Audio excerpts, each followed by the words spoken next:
Welcome back to just Monster Mayhem. God. What are you going to say, Mayham? No, it's not relevant. It was self-deprecation. Okay, good. Let's go.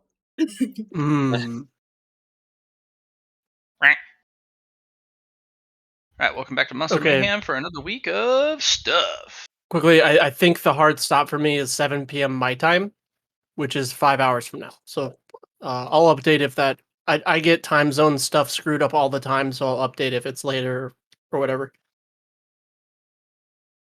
Cool. So, things have moved a little quicker in two separate ways. Our Fearbringer, the scary, spoopy Indrid, has caused some pretty significant damage to forward base Ascalon.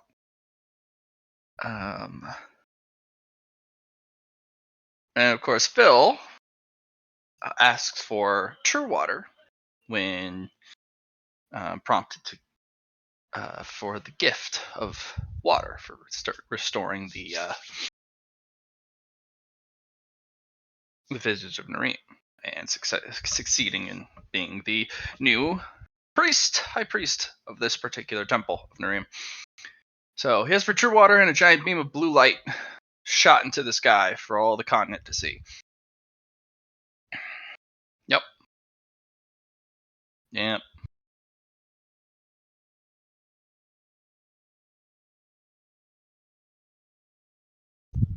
You guys remember the quest he gave you guys? Lord Gold gave us? Yeah, well, the you guys had a strategy meeting, and Yeah. you guys talked about some stuff.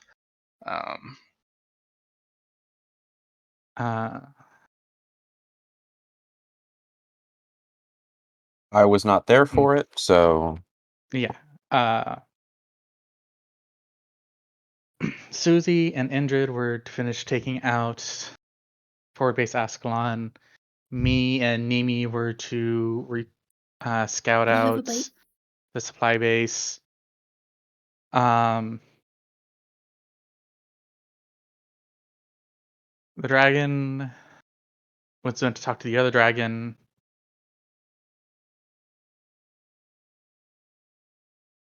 Don't remember Grimold.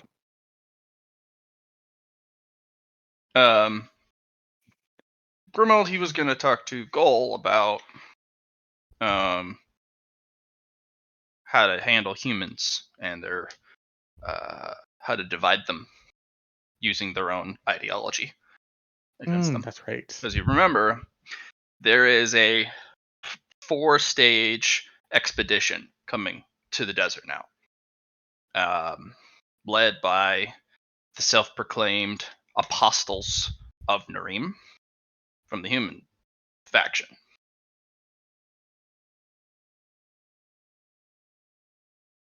So they're here to claim the temple in the name of Nareem and in the name of themselves.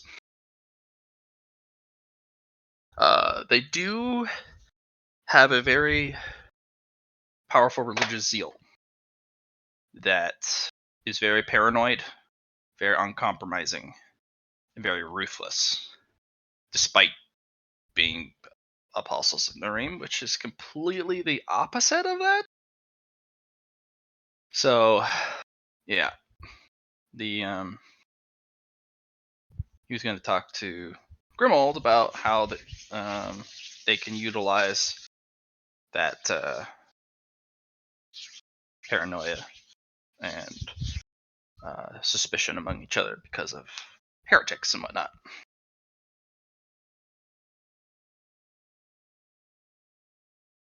And then Grimold would most likely be set out on a task or whatnot. So let's start with, well, Phil, you're gonna go. You were asked if you would go talk to the Grand Desolator for assistance. yeah. Oh, I also recall that when I came back after session, someone mentioned I was also told to go talk to Ing about something. Yeah, Dole has given you an object from the treasury to trade Ing for the avalanche bag. Oh, okay. So you can do your rock thing.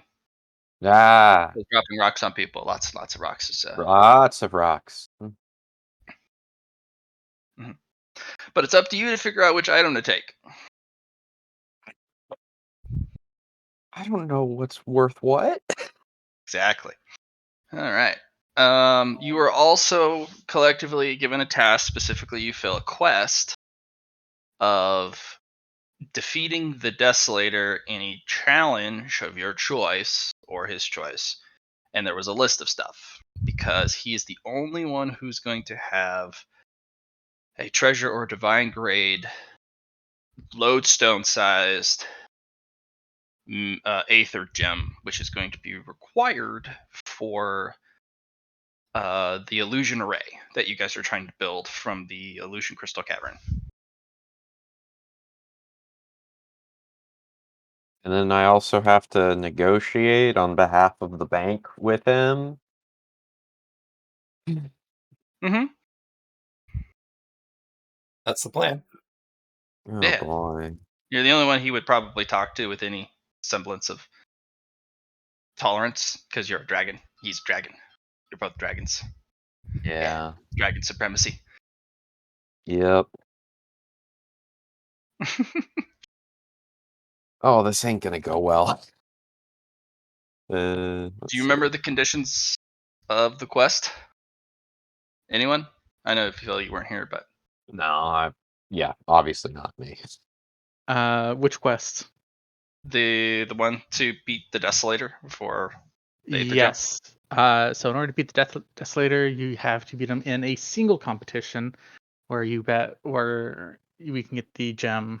It has to either can be a race, can be a fight, can be a game. It could be any form of competition. A debate. A debate is also one. A challenge. Now, there's going to be a little bit of a difference. If you challenge him directly, it does not need a judge. There doesn't need to be a judge to confirm who wins or loses because you're directly challenging him to a very specific something. You guys will immediately know who won based off of the outcome. Like, I challenge you to make the biggest whoosh in a single go. Or a wrestling competition or a contest. But if it's a competition, there needs to be a judge, such as like a tap dancing or a dancing competition or whatever. I don't know. So you need to get him to agree, and you need to beat him. What Susie suggested was a race.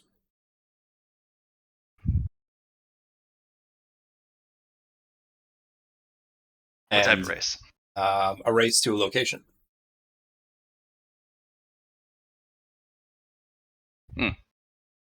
Oh yeah, because you guys were going to use the salt flats. Yes. To cheat.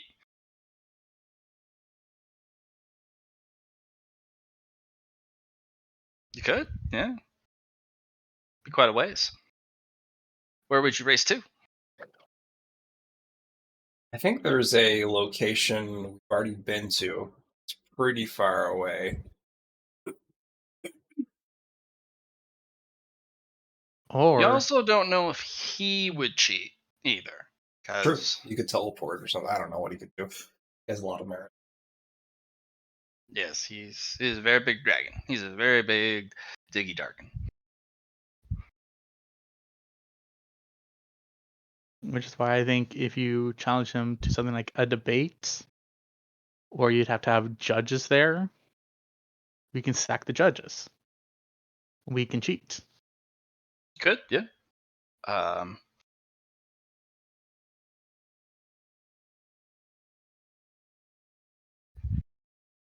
you would also have to negotiate something that he would be willing to actually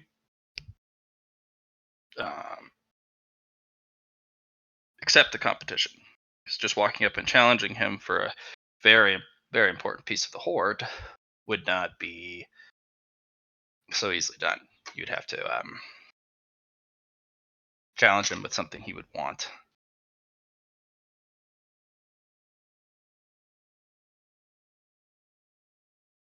She'll fast sacrifice Phil for this.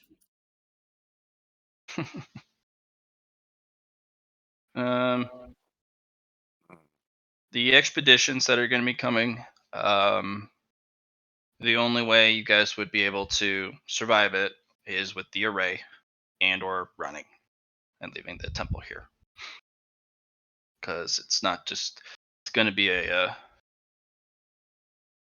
going to be 4 waves of some of the best that the humans can send.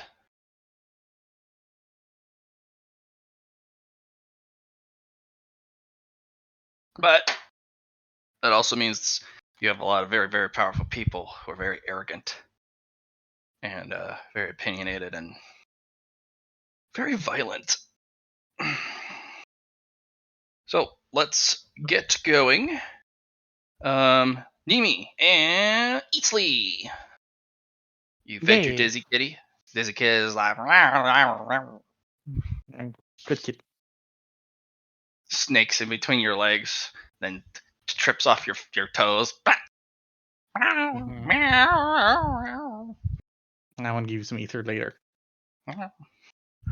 He kind of just sways drunkenly. Very adorable.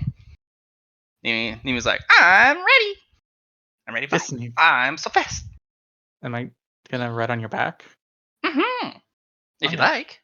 Or I can Sure. carry you with my big talons. I don't know. I could end up shocking you. I get excited. So I don't know what you want to do. I'll ride on your back. It seems safer. Okay.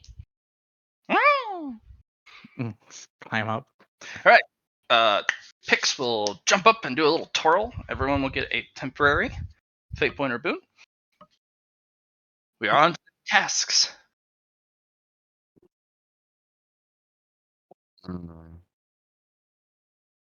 Hi ho. Alright, you and Yumi will begin the flight over. So make me an awareness 3 times. 1 for the base, 1 for on your way there, and 1 for almost to the supply base. Alright. The plus 20 from height, correct? Yes, yeah. 1, 2, 3. No. Throw some boons at it. Yeah, temporary one. Hold on. Yeah. Let me try. Go Thesis? Susie.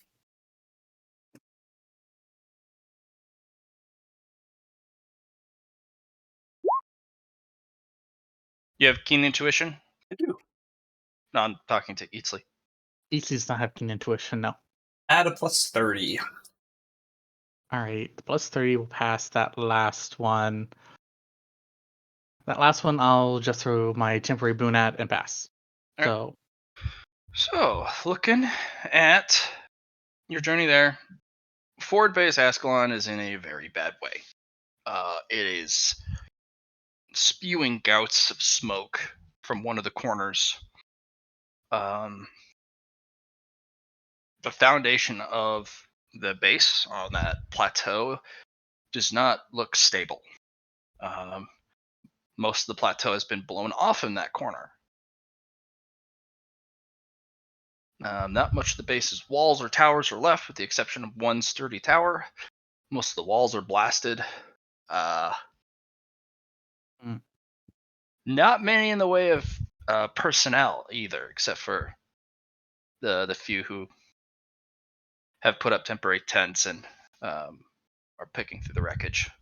There's maybe a tenth of the fighting force still around.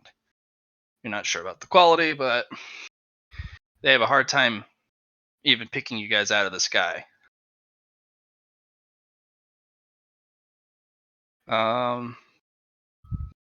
To the side, though, on your way there, you do see another outpost being erected. Small one. About the size of Alpha and Echo. Speaking of Alpha, how's that one looking?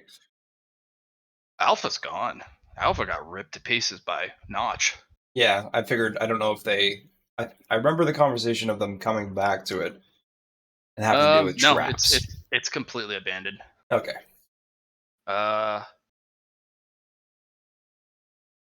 So this is going to be Rendezvous Outpost Foxtrot. It is going to have a 7 on the map. skull. We're not That's on the right. map. Not on the map. Right. Not on the map. Do. Go there. All right. So make a circle. Right there. Text. Make it red. Oh god, how do I spell? How do I spell complicated words? Yeah.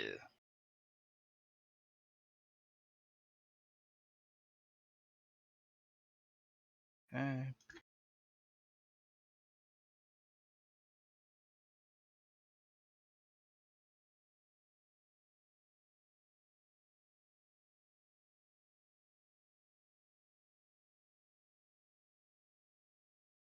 Rendezvous Outpost Foxtrot.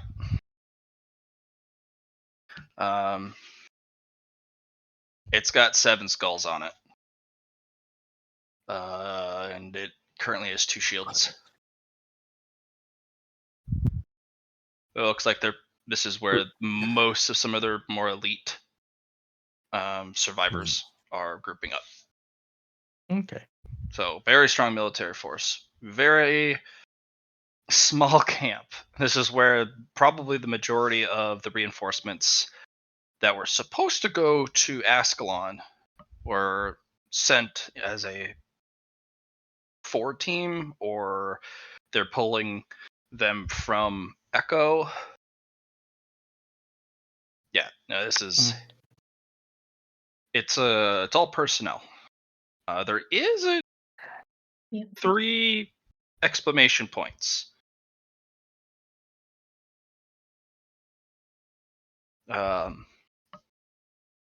Honestly, it's almost as dangerous as the Ford base in just personnel, because they've grouped up a lot of heavy hitters here.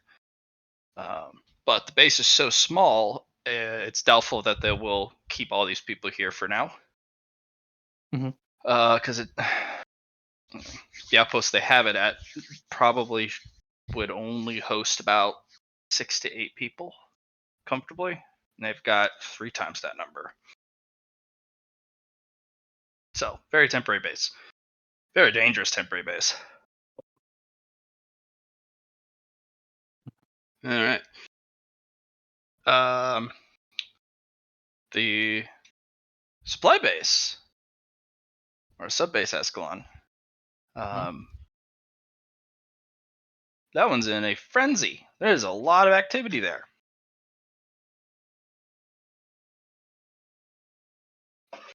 A lot of magic.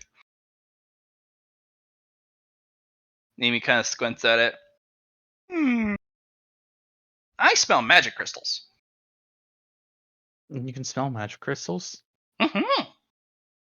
Yeah. Oh, that would make sense. Especially with their elemental barrier they put up. Mm-hmm. Oh, elemental barrier, interestingly enough, if you actually overload it, doesn't work very good. Depends on how they built it. If they use some sort of like metal box device thingy where they put a crystal inside, you just have to abuse it by hitting it with a lot of stuff. If it's a magic ritual circle, that one's a lot harder to overcome, but it's really easy to screw up because it's a ritual circle. or it has little foci points, and you just gotta like mess with the foci points, and then the ritual just bloop, sometimes explosively. That's good to know, Uh, Nimi. Um, or it'll be divided into specific people who are the load bearers for the barrier. So they assign a person a warding glyph, which they wear on their person, and it saps their mana all the time. But Wow. it's divided amongst a bunch of people. Very good if the base is extremely well staffed, so as you can divide the load among 200 people. But if those people start to die, the rest of the weight of the spell then falls on to the remaining people, and it gets very dangerous. There are less and less people who support the really big spell. Well, we do know that they're in obelisks, so I'm assuming that's the boxes. So you just have to break the boxes, right? No. Well, if you can get to the boxes, sure, but you don't want to touch the boxes; those would be bad. You can burn out the boxes by hitting the barrier with a bunch of stuff, like dropping rocks on it. Oh, You fair. need to drop several hundred tons of rocks in a very small amount of time. Uh, the bigger the rocks, the better, and the heavier the rocks, the better, with the absolute maximum amount of speed when you drop it.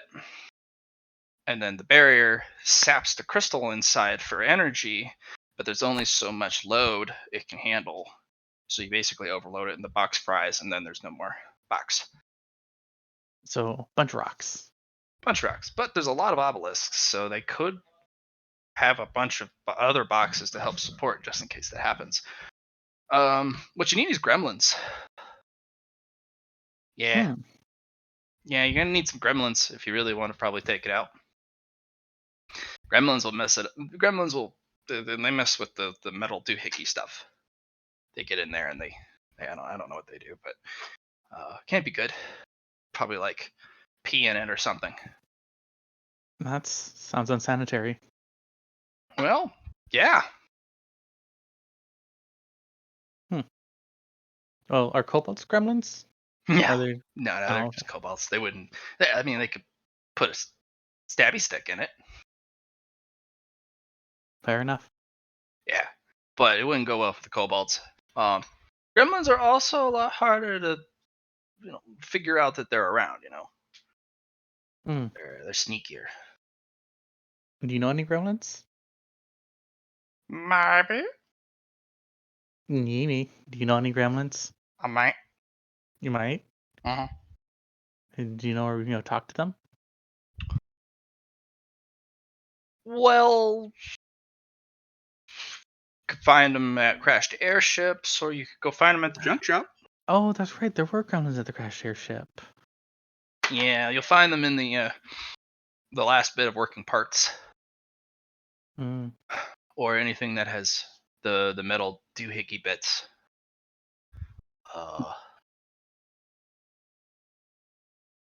That's very helpful. Could be. Yeah. Junk shop, you'll find a lot.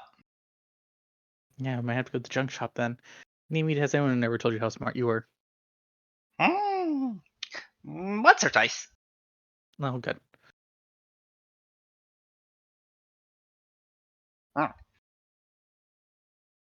Does a little wiggle in the air. I'm smart bird. I'm smart. Do do do. And like basically just sings the "I'm smart bird" song that she just made up, and makes different like lyrics to it Mhm. all the way back.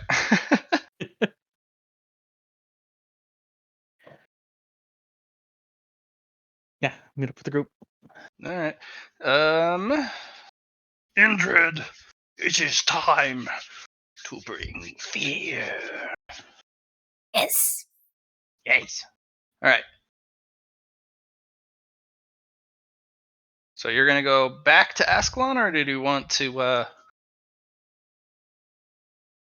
bring someone with you? Um. Well, last time I stole all their potions and blew up their base. I did want to get infiltrate their treasure room that I buried in the mountain. Mm-hmm. But if there's a new outpost near there, it might be difficult. Well, you can fly. Yeah, I could go check it out, but I could also bring somebody with me. Would somebody like to come check it out with me? Mm-hmm. Who's being a troublemaker? What about Grim? Grimold is a troublemaker. Mm-hmm. Yeah. You were going to talk to Goal about how to use the enemy's, ideology against them. But if you want to go with the to forward base Ascalon first, and then talk to him Can I about have a conversation with Ghoul first and then we go? Sure. Indrid, you can go get ready. I'll get my spook equipment together. Cool. Do you want to spend a little bit of time making like smoke bombs and like Molotovs and Yeah. I have been listening to an audiobook where one of the characters has this sledge and anything he puts it on just sort of melts. uh, I want a sledge like that. that's a magic item, a very powerful legendary magic item. That's like Vulcan's forge hammer. Sorry, that's like a treasure or Okay. divine grade item because Well, if it he can melt, also had some little smoke bombs that would make people fall asleep. And what else did he have? He had a truth trickster serum, powder. but I don't want that. Okay, all right. So I guess I want smoke bombs to make people fall asleep if I can't get melting stuff. You can get what is called dragon's breath powder together. Basically, you put a bunch of chemical or alchemical components together, and you basically make the equivalent of thermite. I have to look up what thermite is. It is a Spicy fire. a chemical compound that, when exposed to heat, ignites at a superheating temperature, and usually is used to melt through extremely sturdy objects like bulkheads and If I'd like some of that, and if I'm gonna try and get into this treasure room and that's buried in the mountain, I should probably make some dynamite. okay. I don't know if I'll be able to set it up to get into it, or if I'm just gonna end up bringing the whole mountain Right. down on it. But we'll see. You guys could dig it out even if you did. It's true. And if the treasure room goes up, which is buried in the middle of the mountain, you might just collapse the whole plateau, which would bury the very center of the base in a giant sinkhole, and that base would be completely done. Guess I could use dynamite, or I could use the earth moving power. Could. I have something better if you want to use that. What do you have? I have my mantle earthquake. Oh. It's very self-explanatory there. That sounds useful. If you want to make some dynamite and some dragon's breath powder, dynamite is going to, despite it being kind of a more modern thing, that one's going to be really hard to put together because you've never done it before. You have to spend You some have some- knowledge, maybe. You'd have to have some really sophisticated knowledge towards the process to do it. But How about Good. some merit to spend instead? all right, so mind, knowledge. I'd probably Demolitions. say demolitions. Yeah. Sounds good. It should cost you 5, and then yeah. So, and you have probably all the alchemy materials you need. You just have to go sort through it with Susie's help to find the right ingredients. Yeah. You help me with that, Susie? That sounds pretty simple. Susie, roll alchemy to see if we can get the ingredients Indra is describing to you. Sure. I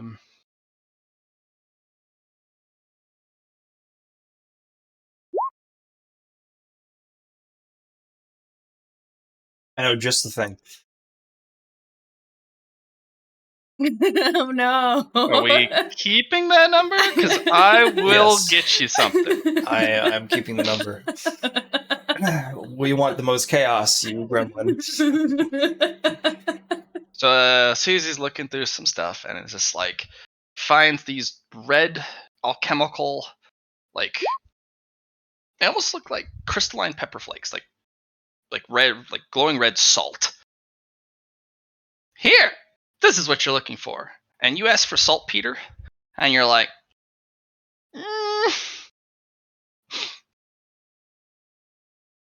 I don't know if that's saltpeter, but okay. Make me a scrutiny test. Or, sorry, a troublemaker test, and then a scrutiny. Hey.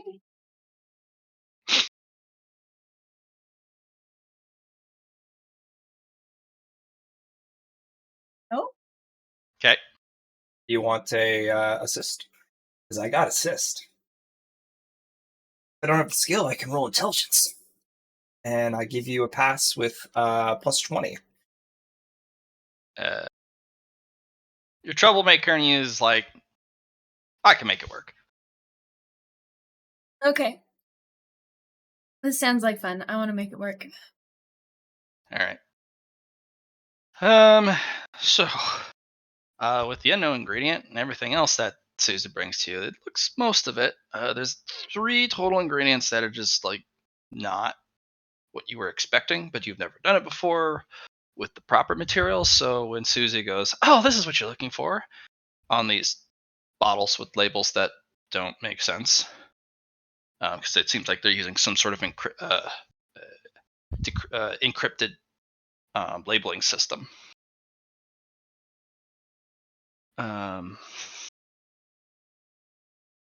Yeah. The sulfur glows a little bit. It's a little yellow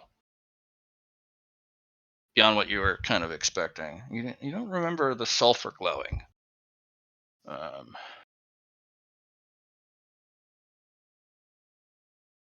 You could probably go try and find another bottle if you'd like.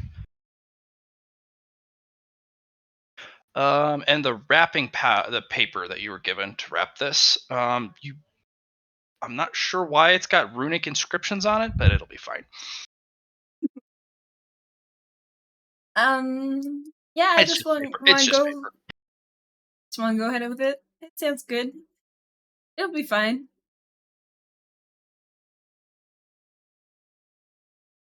If I accidentally blow myself up, Ghoul can bring me back. As long as I haven't buried him in the mountain too.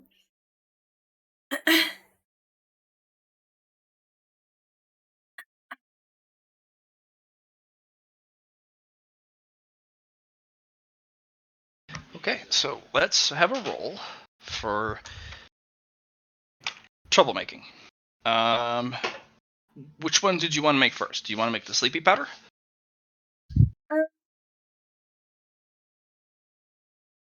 I think I want to buy a couple check marks in Troublemaker. All right, go for it. Get my second and third. If you'd like, you can also buy more demolition. I think Troublemaker will be more useful. Okay.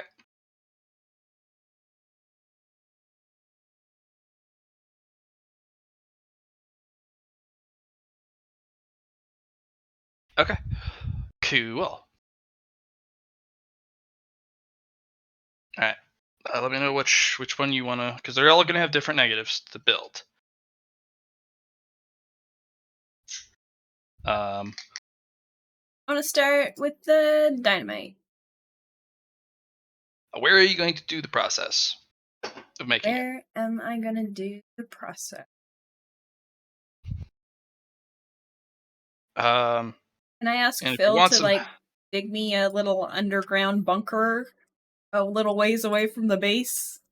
you can also go visit Notch if you want some help from that thing, creature person. No, me and Notch aren't particularly close. No, she's not close with any of you. Well, I also Um, do not consider myself close with her. Also, she was in a mood last we spoke with her. Good She'll move. be in a mood when I blow everything up. Oh boy. She's always in some sort of mood.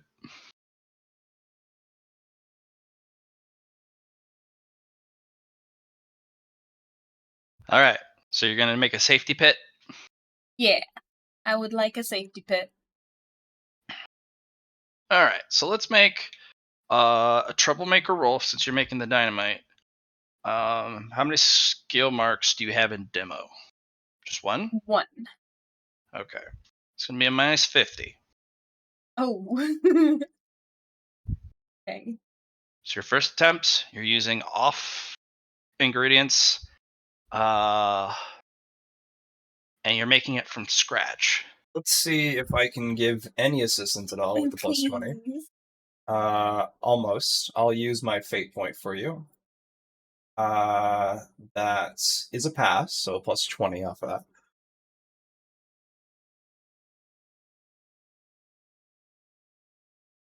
So it's minus 30. Mm-hmm. Susie, the support caster, coming in for the help.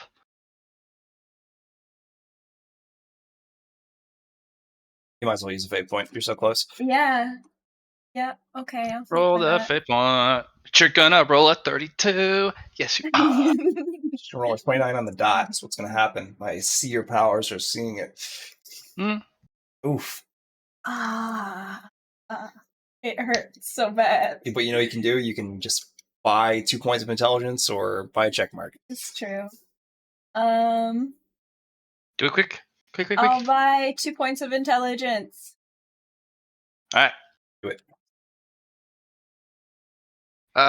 There's a couple of very hairy moments, especially when when you pull out the red pepper flake salt. And the moment the air touches it, it starts to hiss and smoke. And you're like, oh, right. You gotta smother these in oil. Because they're water phobic, so they'll react to water. They react to air, so you cover them in kind of a some sort of oil or fat, liquid fat, and eventually you get it into a paste. I'll have you roll toughness test for dealing with the sulfuric ingredient. Okay. I'll also have you roll scrutiny.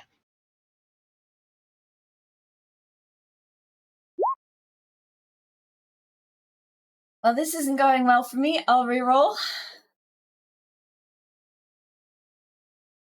It's because I was going to put on my Indrid sweater and I didn't. And that's why this is happening to me. Well, I have to do better. Mm-hmm. Pick up. Scrutiny, please.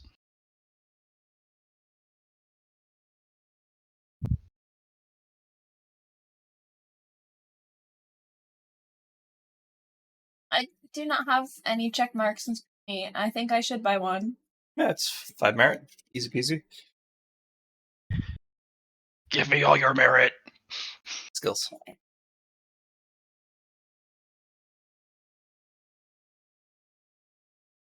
Give it to me. I thought you bought 2 points of intelligence. Yeah, but one was from 39 to 40, and then. Oh, okay. Yeah. Gotcha. Yeah. Price goes up a little bit. Yep. Perfect.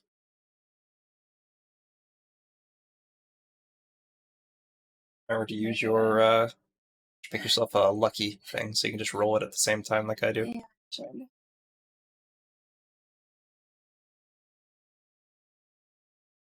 There you go. Rolls a Oh one. my gosh. All right, go ahead and add yourself a check mark of scrutiny. You're gonna get, when you're doing troublemaking or doing some sort of scrutinizing ingredients, you're a moth person. You know when something is spoopy, you know? This is the something's not quite right. You go to take off the topper of the sulfur. It's kind of pulsing that neon, that glow. And when you kind of edge it just a little bit out and you close it back up just to kind of get the taste of it, you're sick to your stomach almost immediately. And you don't feel well. You feel a little sapped of strength.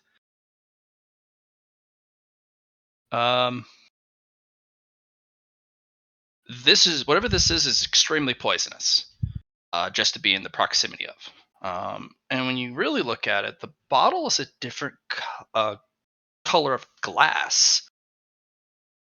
It's hard to tell because of the glow, because it makes it look yellow, but the glass is actually gray, unlike all the other bottles.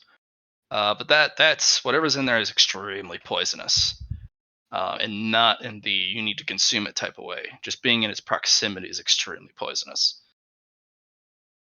This is not sulfur, not at all. I think I will bring it back to Susie and get Susie's opinion on it. Okay. Yep. Susie, he brings you back a thing. Sulfur. Not sulfur. Oh, I figured this would work for you. Super death poison. Super death poison. I know someone who might like that. Okay. That's. I was sure it was sulfur. Let me look again, I guess. Go ahead. Roll your alchemy. No, that's yellow cake. That's powdered uranium. Yellow cake. Put that off to the side. It's not that you guys, the humans, don't know a periodic table. That is just, it's just called yellow cake. It looks almost identical to sulfur, except for the hue, and it also glows in this world. Okay. Unlike real yellow cake.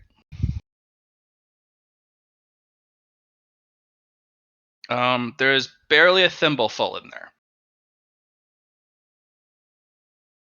Maybe a half thimble full, yeah. Yeah. All right, should put that off to the side and actually find some sulfur. Yeah, it's you actually got the bottles mixed up. They were they were almost right next to each other. Here you go, Indri. You need a better organizational system. He was literally rooting through the boxes you brought back. There's no organizing. Nothing is organized yet. Working on it. Yeah. With the sulfur in hand, you go back and you make this weird dynamite stick. You only got one. But it gives you an excited and a kind of a, there's a tension around it. Your troublemaker's like, yes, we're ready. But the inner you is kind of like, Excuse me. and you're kind of having to gauge like how long of a fuse do I give it so I can get away? Like, how big is this gonna explode? Is it gonna explode? I think it's gonna explode. I am pretty new to this. Yeah. So Did I roll a troublemaker to see how long the fuse is, or you'll have to eyeball it because by your estimations, be pretty big. Yeah, pretty big boom.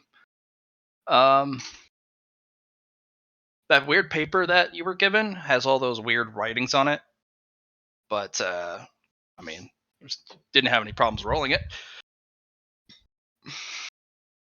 I mean, that's the important part. Yep. So, do you want to make the thermite?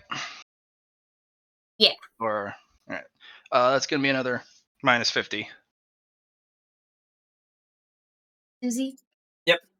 I don't have thermite, but I give you a plus 20. That's basically demolitions. You don't have demolitions. So am I rolling demolition or am I rolling troublemaker? Oh, you're making troublemaker roll. Okay. If you were rolling demolitions, it wouldn't be as big of a negative because it's demolitions. You know how to make it. But you're rolling troublemaker at a minus 30. Is there a fate point in the house? I guess so.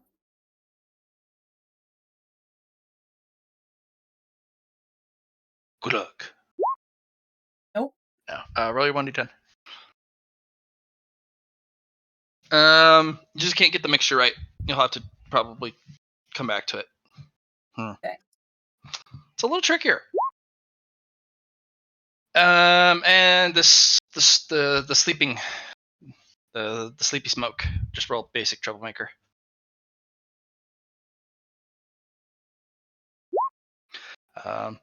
Easy. Roll me 1d6.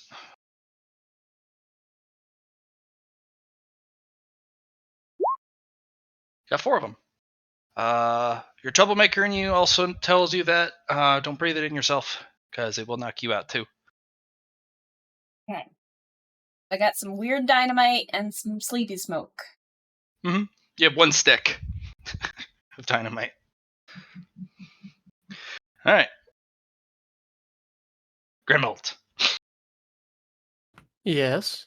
Lord Gaul kind of has you hop up on a kind of a rock that he kind of builds out of the sand, and kind of a place for you to lounge and have a chat. Lord Ghoul, thank you for meeting with me. Mm-hmm. So these humans. Yes, and others. Others, what do you mean by others? The dwarves, the elves, the half-humans, some of the more sentient orc tribes. Are orcs monsters too? They're their own tribe, enough so that they would. There's enough of them that they can band together to threaten anyone in their proximity, especially the humans. They are smart enough to have figured out how to, at least for hunting and adventuring, they have some sort of truce currently with the human race at the moment. It's a play for power. Basically, they for access to some of their goods that they have specifically located in their territory, and for them not going to war with the human empire, which would be catastrophic for both sides. They allow orcs to participate in the Adventurers Guild and some of the military as mercenaries. They get paid quite a bit of money And they also gain access to the ability to, or the ritual to devour monster cores. So, Are the orcs and humans distrustful of each other? oh, absolutely.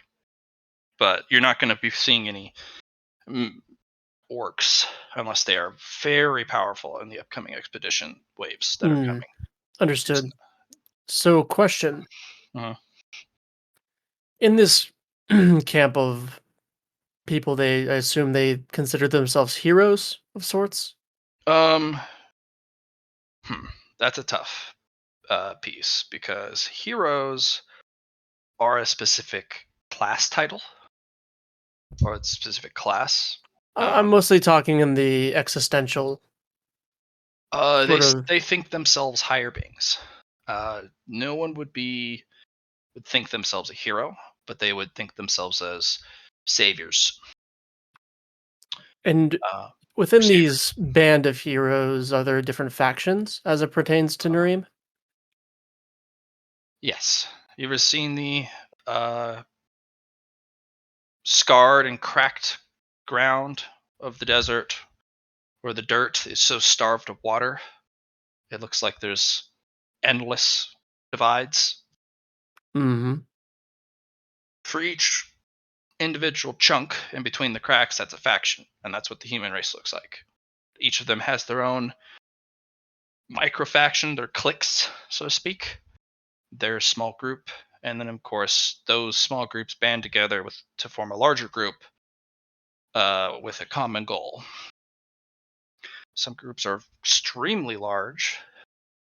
Some groups are really small. It really depends on what they're capable of.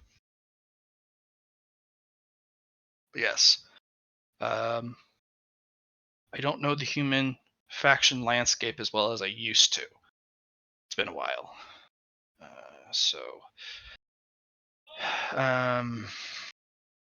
I can't say which group would be most poisoned against another group that would show up. But I do know anyone involved in worship of the gods they're part of the church, and the church specifically worships the pantheon of gods, like Nareem. Only the ones that they think are good for humanity. So they actually exclude some of the gods, like Ziki. They don't view him as a major god in their pantheon. He's a minor god in the human pantheon, which they're to their detriment, really. But the church, or any member of the church, does not get along well with pretty much everyone who's not of the church, because they say they are serving their god.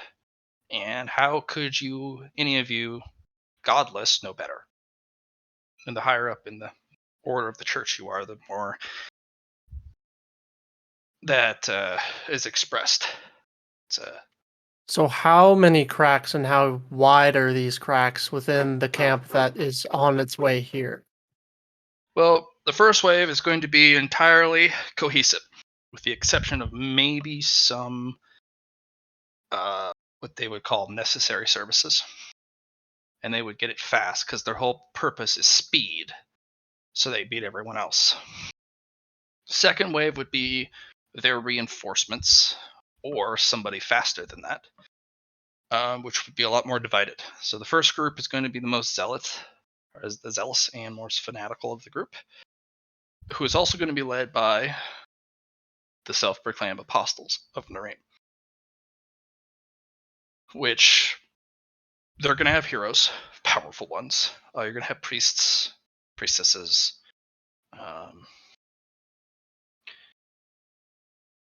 Yeah, it's going to be pretty bad. I wouldn't say that their leader would actually be a true apostle, because they're too violent. An apostle is the one most beloved by their god, and it's an actual class title. But Nareem is not. She doesn't worship violence. It's hearth, home, sanctuary, and the ocean, and the bounty of the ocean. So she's more So of a you're saying benevolent. this apostle type is not that religious or They pragmatic? they are, but they're not an actual apostle. I don't think, because they Ah, don't they're not an exemplary individuals of Nareem's teachings. They're violent. They're so this person hateful. doesn't fear Nareem herself. He fears something else. Most likely, yeah. Dissent or chaos within his own order. What would be your suspicion, Lord Ghoul? He fears not having power. Most likely, that's most humans, especially people in the higher order or higher echelons of the church. They specifically see who can have more power than who, because that's empowering your faction. And there is a head priest for every. Oh gosh! All right. In the church that I know, there is a seat at a grandiose table. Well, each seat is represented by the high priest of each of the pantheon's gods, and they have absolute control and authority over everyone underneath them because they're the head priest, and they are the ones who would be able to claim they speak closest of the church to that particular god. So there's 5 seats because only 5 gods are represented as major gods. Nareem would be one of them, and this person would be able to most likely take the head priest's seat at the table if they claim this temple. So this apostle type, would you agree that one of his greatest fears or insecurities is insignificance or perhaps lack of validation from his god? That would be one of them, because because if you're a follower of a god, you'd be given something called a stigma. A stigma is a blessing from that god. It is not something that you own, other than it is gifted to you, and it can be taken away. You guys all collectively got a blessing from Nareem, correct? Mm-hmm. That's a stigma. That was a gift from Nareem. Now, hardly ever do they go away or are taken away, but they can be. And But in the eyes of the other apostles, I assume they call themselves, for the yes, other gods, I am sure they've got eyes on this mission, and if the yep, apostle were to fail, that could be a serious mark to his credibility yep, as actually being an apostle of Nareem. right. Because an apostle would not fail; they would They succeed. would succeed by continued blessing from the god in question. Right, but if they did succeed, then they could further validate that they are an apostle. I still don't think they are. They just Do any of these apostles have sleepers within the other major spies. religions? Absolutely, they have spies. How common do these spies get caught? Uh, I can't say. A good one will serve faithfully until they are needed to act, and then that person disappears because they persecute their own egregiously, constantly. They constantly test the loyalties of people within the church and the members in the church, specifically to root out spies. Um, and of course, to root out people who would be trying to undermine uh, those above them so that they could bring them down and take their position. Well, that is certainly a fear that can be exploited. Indrid, Absolutely. I will pass. I'm going to pass that along to Indrid. Yeah. Especially within the church, if there's something massive, like huge at stake, like taking Like this temple, this. there is going to be not only eyes watching this, but there also is going to be a lot of maneuvering in the background. People are going to want to be the one to take credit. Now, if this guy happens to die, the leader of the so-called apostles of Nareem, his second in command or someone else of authority would be able to take credit. What is the path of succession, and how often do apostles get replaced? Well, real apostles, are never replaced. They're the most beloved. They are above the high priests. They actually directly talk to their God whenever they want. And they are given power, real power. But they follow their God's teaching. So an actual apostle of Narim would be kind, welcoming. Is this apostle kind? No. That's why I don't think they really are an apostle. They're cruel, vicious. They persecute others. It's a power game for them. It's gaining status, followers. I'm not quite familiar with the sentiment of kind, but I think I get the picture. Well, would you consider Wander kind to you? No. But is he openly hostile? Not that I know of. Hmm. Not openly. Perhaps Right. secretly. Maybe. But an actual someone who upholds the teachings of Narim would act kind of like that. Even if they have their prejudice, they would not be openly hostile. They would not actually be aggressive either. They would defend themselves if attacked, but they wouldn't hold a grudge or require revenge or you see you felt Nareem's warmth when she gave you that blessing, that kindness, that love. I didn't like it. Yes, but that's what an apostle should uphold, those values. So I highly doubt that they are an actual apostle. It's just they don't follow Nareem's teachings or what she stands for. So suppose that we use Indrid's little fear thingy, and we start seeding the idea, two different ideas to two different groups of people.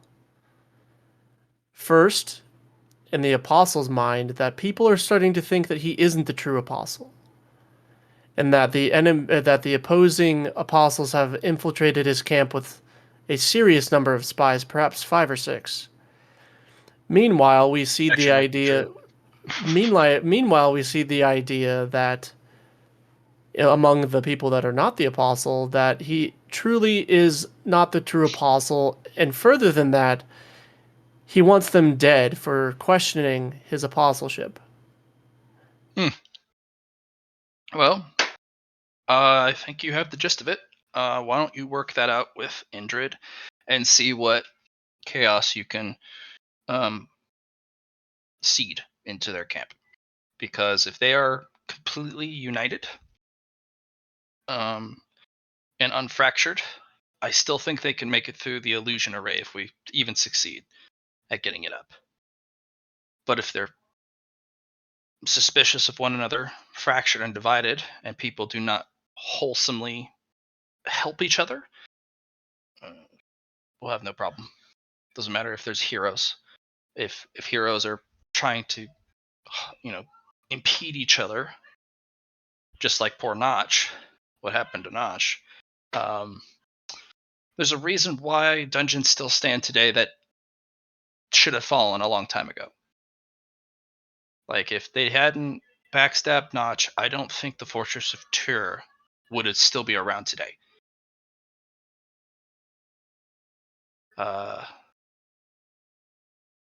Yeah. So humans do most of the work for us. We just have to give them a little push. You know, the dragon I once talked to, the Dragon King. Humans, they're more likely to suffer from those insecurities, specifically madness. And he says it's rather funny. Madness is like gravity. Just need to give it a little head start. It'll go from there.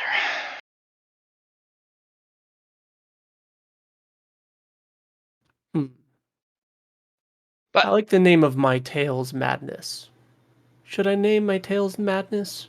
if that's what you'd like, it'd be kind of a misnomer, a little bit of a deception. They don't really cause madness, but it could be maddeningly deceptive. That's more of a question for Phil. Anyway, All right. I think we have a decent strategy in place. I've never had to defend my dungeon because this is my first, so kind of filled with trepidation, but also a little bit of excitement because this will be the test to see if this dungeon stands and actually becomes a powerhouse. Yeah.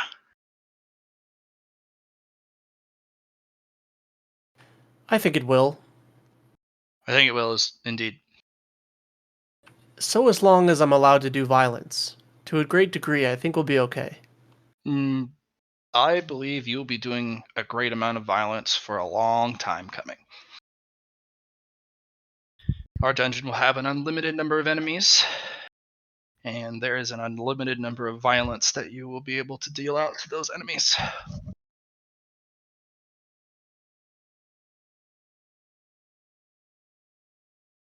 I hope that brightens your day.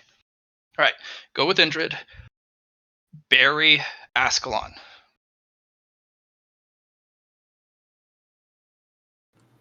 I can do that, I think. I think I can. If not bury it, make sure it's never an operational base again. Make it a graveyard, so to speak. One that is told in fear. Then the humans recount the tales of what has happened in the desert. I want Ascalon's name to be remembered, but not well. I want them to speak about it as a tragedy. You can start seeing Grimold kind of daydreaming and his eyes start to film over black, and then he like snaps out of it. And he kind of gets a little bit embarrassed and he's like, enough of that. And then, thank you, Lord Ghoul, for your time. Show them no mercy, and show them no kindness. They will not afford you any either. I don't believe I have either of those emotions. Emotions, no, at least as long as you understand the concepts of them. All right, go. Emotions are just weakness entering the body. So I like to say. You truly are. Truly are a cat, I'll tell you what. Alright. All right, so I communicate kind of all that through the mental link with Indrid. And then I say, do you have any questions about my conversation with Lord Ghoul? That's you, Allie. Don't believe I do. You guys here? Alright. No questions? Then you guys are off. And now we jump to Phil. Phil, what would you like to do, buddy? You First, I'd like to make sure you got what I sent you. yeah, the Okay. qualities are fine. Yeah. All right. I would like to. Oh, I'm gonna have to carry the item. There's not enough space in my. Yep. All right. I go into the vault. I look for. Well, actually, is anyone currently, when I'm going into this vault, at home base? Indrid, Grimold, Susie. Susie. What? Susie. Yes. I require assistance. With what? I don't know what we have that Ing will trade for Avalanche. I talked to Etzel. But I think the staff might work. Which staff? I have to talk to Etzel about it. But I think that would probably definitely fit the bill. And it's not our most expensive, but it's probably like second or third, I think. We're not talking the staff that like got all repaired with the temple, right? No? Okay. I'll do the operator thing and put Etzel into the conversation. Oh, Patch me through, Houston. mm, go for Papa Etzel. Eastley, Yes. I require assistance. No, what do you need assistance with? I do not know what we have in this vault, and I'm saying this as I'm going into the vault.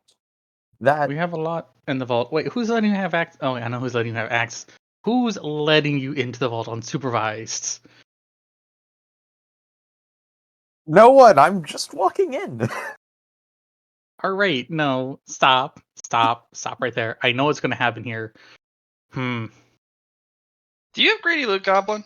By No, the I way? don't have greedy loot goblin.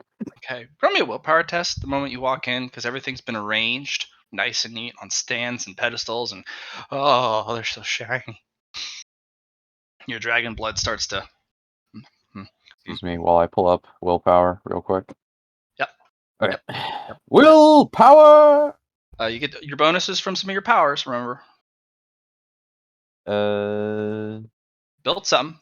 Remember, increase your willpower by Unnatural. Yeah, my willpower's 35. your Unnatural. naturals give you plus 10 Ah. per. You know, I keep forgetting that unnaturals do that. Yes, and I think you built a power somewhere to help you resist. I'm double checking. I Like awareness or have something. I have resistance for mental influence. What do you roll Uh, awareness for? That's for I roll awareness for oh, fuck, where is it? It's basically to detect to attempt to detect mental intrusion or mental control. Okay, so this is not a mental control. You're not being coerced. It's just a basic willpower. Yeah. But mental influence though. It's not a mental influence. It's a bloodline thing. That is very fair. Okay. You do get your plus 10 from your unnatural willpower. Huzzah! Reroll. All right, go for reroll.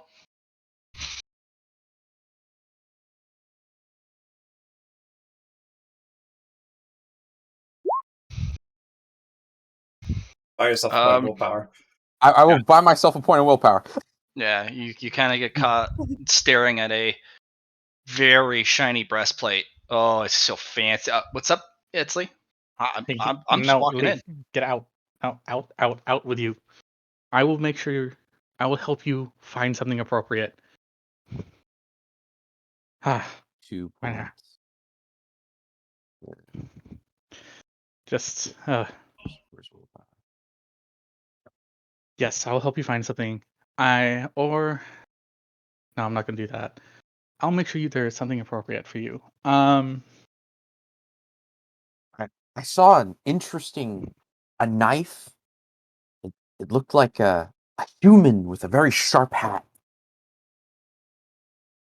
Dim a dagger.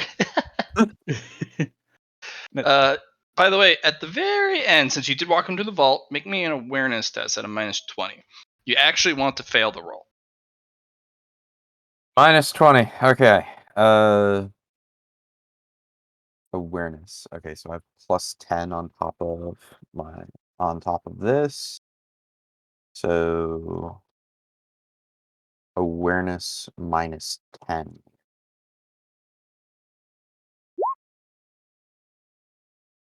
So at some point when you're told to go, you kind of turn to go, and there's this kind of pulse, this purple miasmic light, and when you kind of look back, it's gone. The very end of the vault. Oh well. Well, I don't dimmadome like this. you don't know.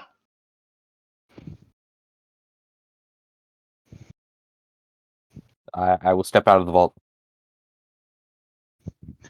When will you get here? As fast as Nimi can fly. I'm Or a Nimi. Thunderbird. Hold on. I'll have you roll a toughness test because you just told Nimi like how fast to fly. All right. Here goes. Here goes Etzel scattered across the. Oh, we're good. Do you have a mantle for lightning? Actually, The let me check rabbit? here. Mantle of the rabbit? No. No. Nimi's going to turn into a lightning bolt Oh. and zip her way over. Yeah. Oh, that's so cool. The closest thing I have is Mantles to the Wind. That'll work. You Better have a than nothing. storm mantle? No, Storm's not a thing. Okay. Yeah. Or rain. I have Rain. So you could pick rain or wind. We're gonna pick Rain here because I feel like fucking with the desert a bit. So you put on the rain mantle. Which one was this represent? Rain represents. Don't take my notes here.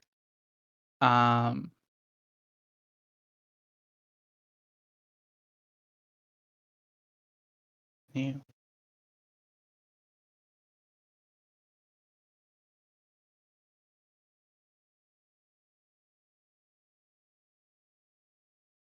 The rain represents. Say it down. That's Flint. Dog. No. Won't you bookmark the page that you use? I do, and I'm trying to remember where that bookmark went. Oh my gosh. I grabbed myself another beer. There it is. Okay. So the rain is passion acting on whims and impulses. Cool. Yeah. Which I was glad because I remember the wind is not that. All right. I'll have you roll me a 1d10. 3. Okay. Add 3 points to the rain mantle. What this does is at any point, if you were to want to resist,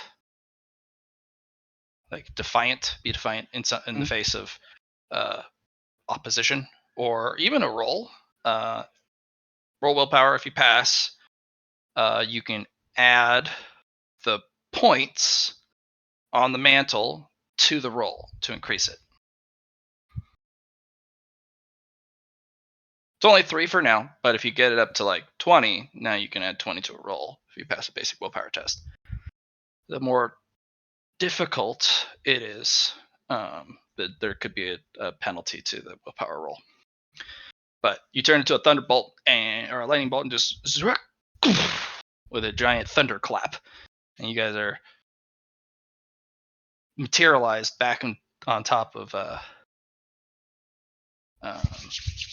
the menagerie, and then he just kind of floats down. See, I move fast. I'm a bird. I'm a thunderbird. Bird, Yeah. bird, thunderbird. I'm gonna look like And thunder.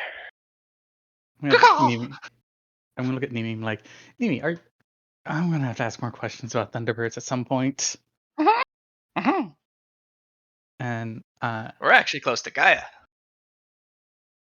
interesting. Nobody really knows it, but Gaia is actually the mother of all the gods.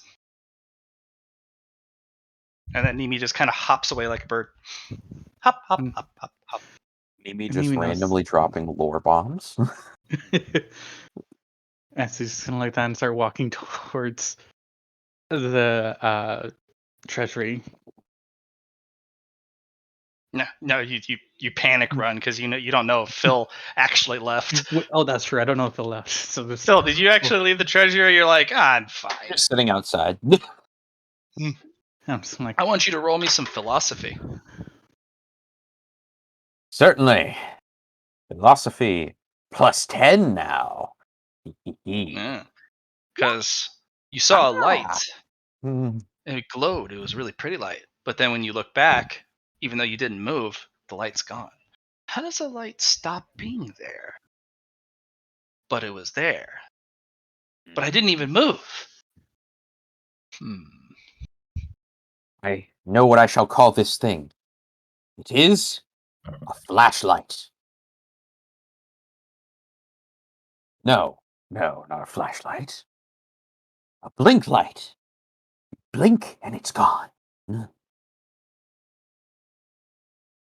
Yes, this is the way. I'm running as fast as my skeleton legs can carry, panting at the end, like, I don't have lungs. What was that?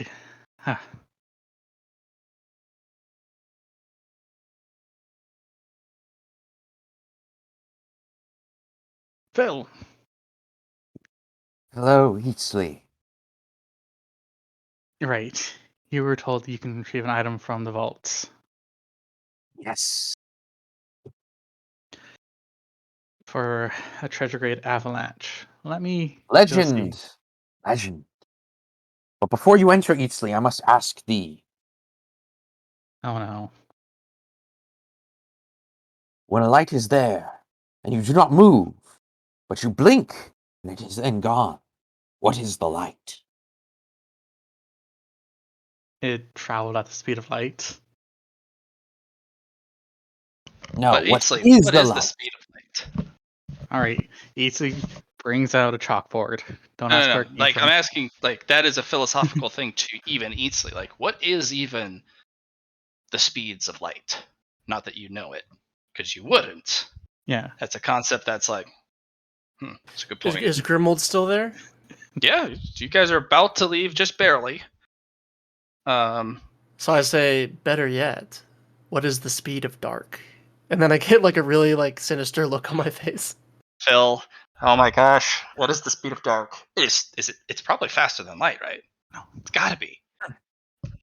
Light? No. Dark. The absence of light? Or is light I'll the have you absence roll of dark? philosophy for that concept. It's And then I maybe and then I say, no, dark is the absence of life. And then I cackle. And I go, that's subjectively wrong. Also, no, darkness is slower than light because light comes there and gets rid of the darkness. So, also, you notice how sluggish Grimold gets when he's outside in the light. I look at you very contemptuously. It is because he is not as fast as light. See, Yes. it hits him so hard that he just can't bring himself to be at 100%. You guys see Grimold's eyes start to film over with a dark black, and then I shake out of it and walk away. See, point proven. Yes, this is the way. This is the way. And she's this is the gonna, Phil way. Yes, this is the Phil way. like, I don't have blinders for you. I'm step inside. So, tell me a bit about the avalanche. Phil, I know you. Legendary bang. And it houses infinite rocks. It is also Normal unique. rocks does not hold Yeah. magic rocks. Yes, Mm. yes. Normal rocks. Any amount of them. It is one of a kind. I see. Such a beautiful thing. Oh, of course it would exist in this world.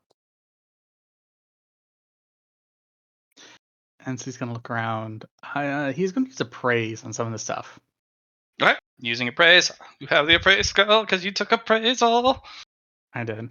Yeah, you mad lad. Because right now I'm thinking of trading an immovable rod. Roll appraisal. So commerce. We're gonna throw a boon on this.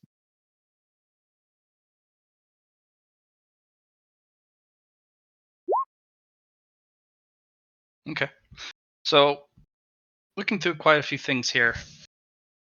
There's an incredible amount of wealth, but it's getting a trade that's in Ing's favor, and not slightly, because Ing wouldn't make the trade. He's a businessman. He needs something more valuable than the avalanche bag to make a profit. Mm-hmm. But there's also a lot of gear in here that none of you may end up using because they're all shaped for human use, and that's where they originally came from. These were objects designed for human shapes. So you could, but this menagerie is not a dungeon specifically for the undead, Right. or any human-shaped golems, or Hands are not plentiful here. right. But you could sell something pretty valuable to get the avalanche bag. It'd need to be a legendary grade plus item or a treasure grade item for Ing to bite at it and not haggle you for a lot.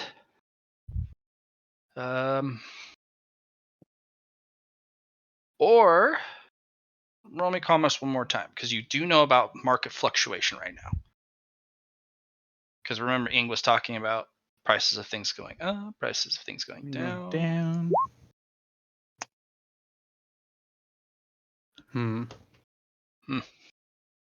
Just thinking about it hurts your head, even though there's no brain in there. Just like, ugh. Roll with fate point. Oh, What? Roll with the fate point. Yeah. okay. You don't want to give away jewelry. That's a plus Because 20, but you're still off. So right. Yeah, that's something you can equip to your team.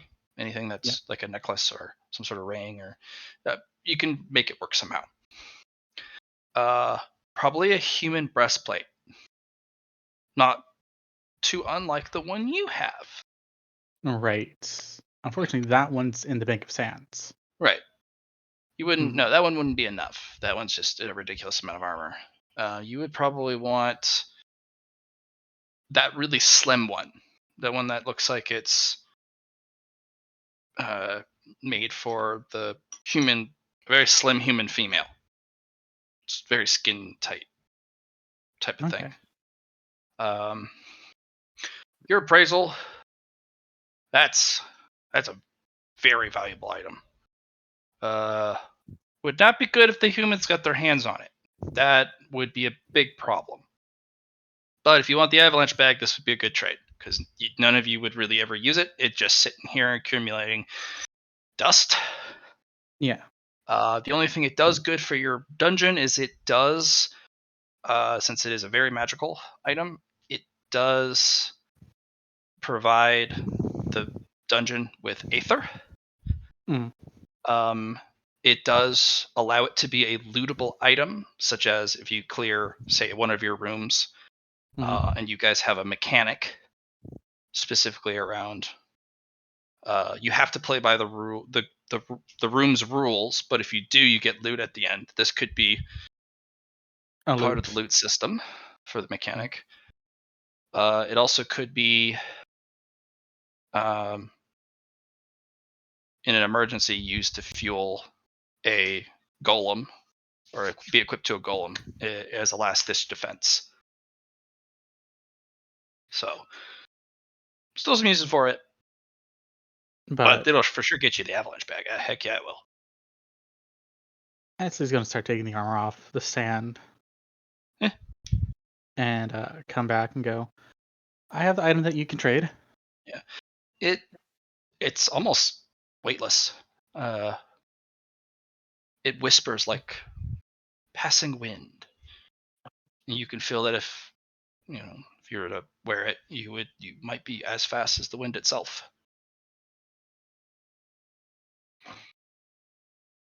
Huh. Yeah. So, an agility attribute armor. Yeah. With wind element types. Interesting. Kind of looking more into this when I upgrade my armor? There is a sub element that you can't figure out. Hmm. It's very esoteric. It's kind of like, looking into it, it zaps you. It zaps me? Yeah, just a little spark, like a static electricity, just zap. Don't do me thanks. You'll have to improve your appraisal profession to get more details. And then I'm going to turn to Phil and go, I have the item. Here you go. Ooh. That's some armor. Like Phil, how much? That armor probably goes whoosh. Yeah, it does. It does, doesn't it? Yeah, it goes probably whoosh real good too. Yeah. I'm not sure how such a thing with no wings can go whoosh. That could be something to contemplate on later. Yeah. How much of a 2 square meter subspace would this armor take up? It's just a breastplate. It'd be a 1x1 out of a 2x2. So a fourth. A fourth. Alright. Yeah, that's just enough space. Sweet. Good luck. Okay. Magic armor. Trade to ink. Okay. Now, Eastleigh, you have the map, right? I do. Where's Ing? I'm going to unfoil the map. He's at the watering hole. He's still at the watering hole. Ah! I must away! Be safe. I will make no promises. That is the Windwalker breastplate, or the Windwalker armor. So, you're not sure what's going on with that, but nah. All right, you fly over to Ing, and when you land in front of him, he looks up. Hello, buy my things. Ing! I am here to buy things! Buy my things. I'm Ing. You're Ing! I'll buy your things! What do you want to buy? Big bag from before if you still have it. All right, I'll have you roll a 1 in 100. If it's a 95 or higher, he doesn't. The luck-based Hundo! thing. Yeah, Can I let him? He's fine. he's good. Yeah, he pulls out the avalanche bag. Buy this thing. Barter, best offer. I will take out from my subspace. Ooh. Armor! Gimme. I want to look. I wish Neat. you see. I grip it between two claws on both hands and I slowly push it forward. He'll snatch it, pull out the little headset thing with all the different lenses. He'll look at it for a good 3-4 minutes. Mm-hmm. Trade. Trade! He'll Yup. pull out a mannequin and put the armor on the mannequin. Mm-hmm. And then put the whole mannequin back in the bag. Trade. Okay. I fist bump the air. Congratulations, you have the Avalanche Legendary Bag. It Yeah. only holds mundane rocks. Only. Yes. It is one of the very few subspace bags you can upend and spill the contents out. And how big is Avalanche? Like physically? Avalanche is a duffel bag sized bag. Oh. Not that big. Yeah, big. It's bigger than a backpack. We're talking large duffel bag, but it's shaped like a sack because it's with leather reinforcement at the bottom. So they stitched a leather bottom to it with 2 handles, so that you can grab the handles and just upend it and hold it by the handles. And the rest is kind of a instead of a hardened leather bottom, the rest is just tanned leather and reinforced fabric. And Take Avalanche off the wish list. Yep. Avalanche can only store Mundane rocks. mundane rocks, but each individual rock cannot weigh over a ton. Right. Their size also cannot exceed 3 meters in diameter. But it doesn't say how many. There's no specification about how many of those rocks you put in there. As long as they don't exceed the per rock weight limit and per rock size limit, you can store an unlimited number of rocks. It does not store dirt or soil. It has to be individual rocks. Cannot weigh over 1 ton. Yeah. And what was the other condition? You can't, other than being mundane? Can't hold dirt, and it does not hold soil. So all the digging and you just kind of putting in the dirt and the soil and the sand, it has to be actual rocks or pebbles. Because it can be pebbles. But it needs to be pebble sized or larger individually. Okay. Cannot weigh over a ton, and no dirt or soil, and they must And be you have mundane. to put you can put them in by the handfuls. Right. But you have to manually fill the bag by hand. This is fine. If you have a sorting system, you can put the bag at the bottom of a chute and have some sort of shaker machine get rid of all the dirt, and then send all the rocks down the chute into the bag. This But works. That's the dwarven way. Now, see, the I dragon want one. things. I'm in. You are ing! Unfortunately, I cannot buy more things. I must go. Okay, bye-bye. Bye-bye. I will put it in my subspace. Now, guys, I believe I have a date with the Desolator. All right, Phil, you fly up to Desolator. the Grand Desolator's territory? Well, but I'm gonna fly up first, and then I'll ask, does anyone wish to accompany me to the Desolators? Would you like us to accompany you to the Desolator? Probably. I don't remember what the bank wanted us to ask him to do, so yeah. I will accompany you to the Desolator. I will come get you. I am Speed.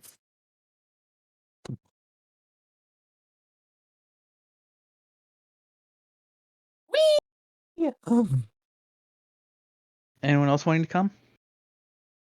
Well, Grimold are moving to Ascalon, and Susie could go, you could go, and Phil could go. But the Grimmel other looks two are- over and says, "Sorry, I believe that darkness is too slow for this particular mission. I'll be doing something else." And looks quite pleased with himself as he saunters off. I'm like, no, that's fair. Susie's Alright. going to be going to the illusionary place, so I feel like you got this. Okay. I will find the kobolds before I leave. Yes, sir. They're like, I will take out Avalanche. I say, fill this with as many rocks as you can. Jack, give us instructions. Fill the bag with rocks. And they will bring by the handful and the sackful rocks. You can use it to dispose only of normal rocks. And you can shove all the excess rocks from digging into it. Okay.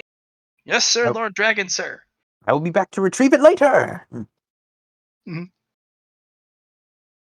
And it is at the bottom of the pit. All right.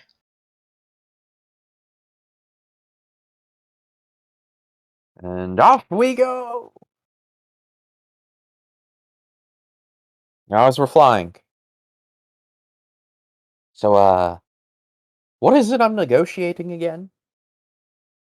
On behalf of the bank, Yes, that too. And Lord Ghoul wanted us to ask for something else. yes. The bank wishes to hire the Desolator to help protect them. Okay. And And they said they were willing to pay or something, right? yes.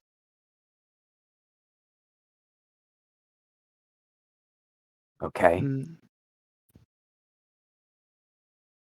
But you'd have to understand that the items within the bank are not part of his hoard.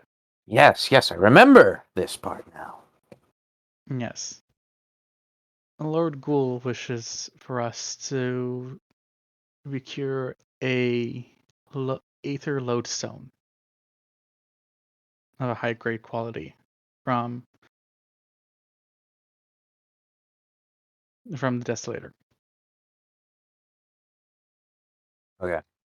Putting it down there so I remember. Okay, so we ask him in that order. For the bank and for ours, yes. In Though we will that have to order. yes. We will have to challenge him for the other one. The challenge will be the hard part. Or getting him to accept a challenge. Couldn't we trade Not him? a high grade. You need higher than a high grade for an array. Okay, What's what it? was it then? It was a treasure or a divine grade lodestone size. You could probably find maybe 5 of these in the entire desert. Mhm. For an array, using a natural formation like the entirety of the crystal field to make an illusion so powerful that even heroes can't figure their ways through it.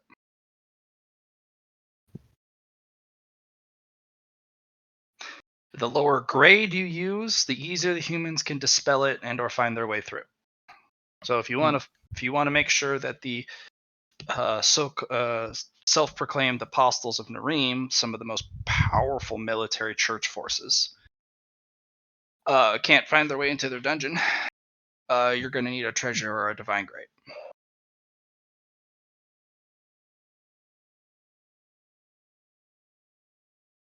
Very important. It is.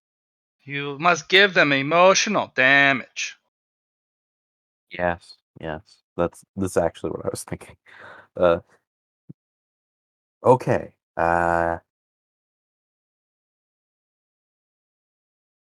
Did the bank say exactly what they would pay him with? Yes. They would What pay did him. they say? They pay him in treasure, in Ah, gold. okay. They got a lot of treasure. Yeah. Okay. You think maybe he'd trade the lodestone for a drop of true water? I don't think he would trade anything. Phil, roll philosophy, please. And Eatsley, Yeah. roll into a plus 40.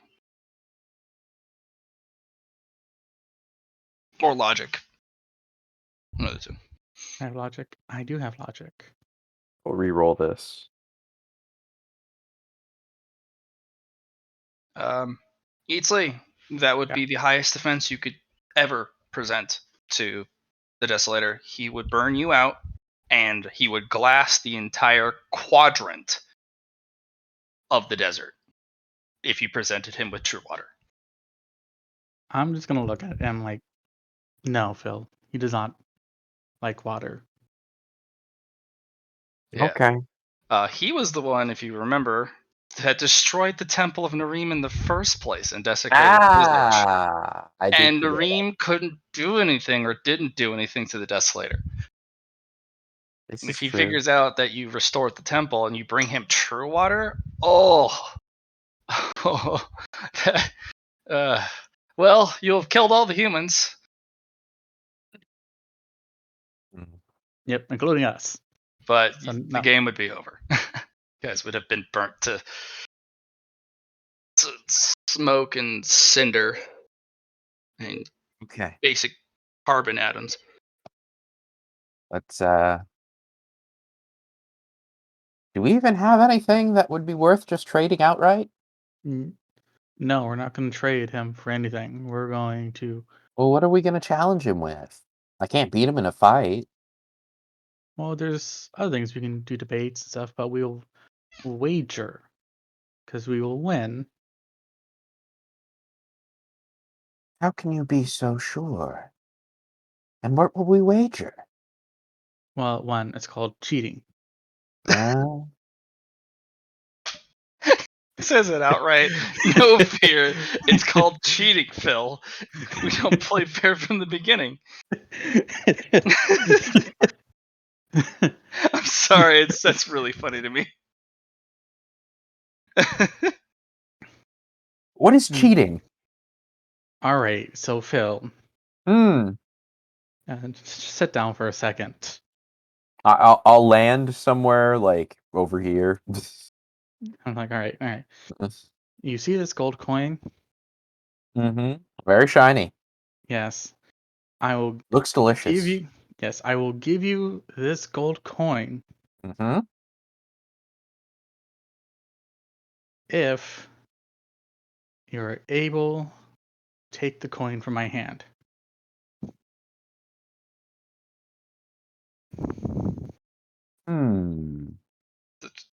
I mean, Eatsley couldn't stop you. You're super strong.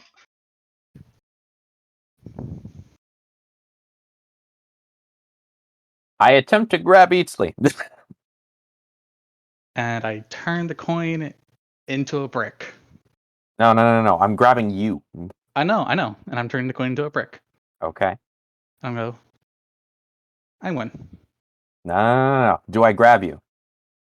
I mean, probably go. Okay. I don't know. I'm like, I win. I take off about 50 feet in the air. Mhm. Give me the coin, or I drop you. No. Also, it's not a coin anymore. How did you transform it? Shape Earth. Gold is an Earth. Yeah, but it's a coin. It's a metal. Fair enough. You haven't gotten it to so No, that you no, can make alchemical transmutations like that. You're right. No, I was But changing the shape. You could have it sent to your dimensional space and then put something else. That's the thing. I just changed the shape. It'd be a teeny tiny brick of gold. Yeah, just a teeny tiny brick gold. Not like a brick, but I essentially he changed the shape of the coin from a circle to a square. Oh, that's doable. Yeah. Because you have earth shaping what tier? 2. It took you. I'll have you roll willpower test. It takes a lot of effort. Intelligence. Whatever your magic roll is. Okay.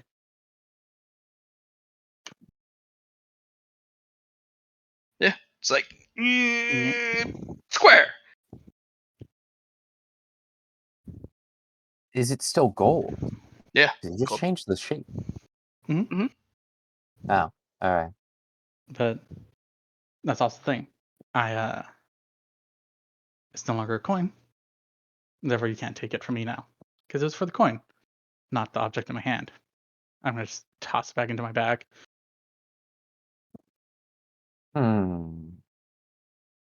Philosophize. Yes.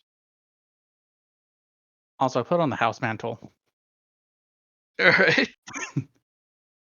Okay. Very interesting what he did. Mm-hmm. Very interesting, Phil.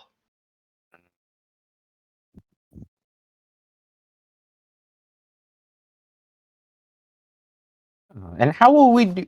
I will put you on my back now. Okay. And how will we do this to the desolate as I continue flying? So if we challenge him to a debate, debates are you'd have to have somebody referee over the debates. Mhm. Or if we did like a game of charades or something, you would have to have judges there for us to watch over this, and therefore we will cheat by paying off the judges.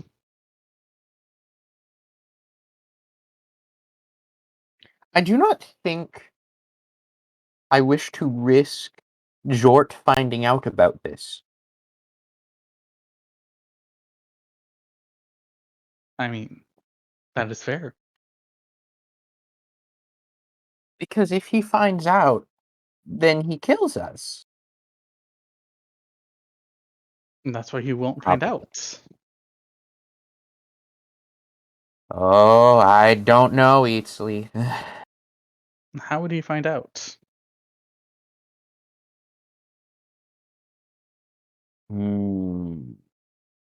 I don't know. People are smarter than I am. Well, it's okay, Phil. Okay. I'm trusting Or you. or again, you can also challenge him to a race through the You need Indrid or Yeah. Suli. yeah, but no, like it's just going there to make the challenge at this point.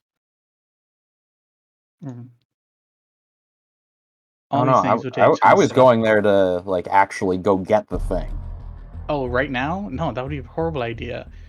We just go there for the declaration of the intent. So, like, if you're going to do a debate, it gives us time to prep, which is the whole point of a debate. Debates are not arguments. What's the difference? Ah. So there are rules for debates. There's no rules for arguments. No. There is rules for arguments. No, because then it's not an argument. No. There are rules to all arguments. There are universal rules. But there are actual rules for debates, not universal rules, set rules. There's also times in which you're allowed to respond to debates. You're not allowed to interrupt in debates. And debates can be pointified and scored. Okay. But who are we going to get to judge? See, that is a hard thing. We'll probably have to ask, if we're being smart about it, someone from the bank who would be considered a quote-unquote impartial member. You could go balls deep and literally invoke a name of the god or a god. We could invoke Nareen. Oh no, that would not go well. No. Like, that's the funny thing. That would be the funny part about it. We don't say who we're invoking until the last minute, so he can't. Zeke is one of the fairest arbitrators, but he is the most brutal arbitrator because if you use his name to arbitrate, there is no take backsies, and whatever the wager is, it is done. Yeah, it is done. He also takes a cut. We could ask Zeke for help. He will be harsh and impartial, and we won't be able to actually win off the idea of cheating, but have to win off our own merits. Well, now you can cheat as long as it's within the confines of the agreement. Because if you both say no cheating, we do it by the spirit in addition to the rules, then yeah. But if we don't say no cheating, then right.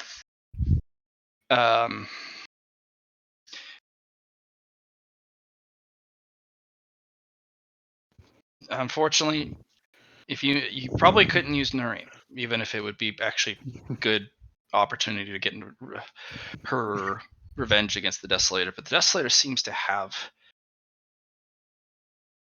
an antithesis to her power. strong enough that he can resist backlash from taking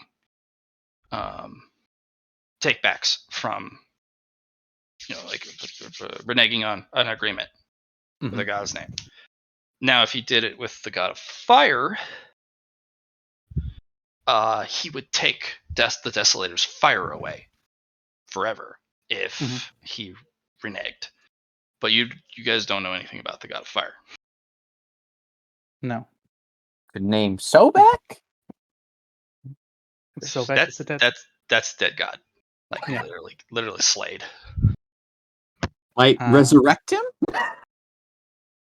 We'd have to go to the other side of the desert. Then there is Vikurum. What now? He's the god of blood and war. Huh. I don't think we want to invoke him on this one though. But also, You said which one? Vikurum, god of blood and war. The antithesis to Noreen as well.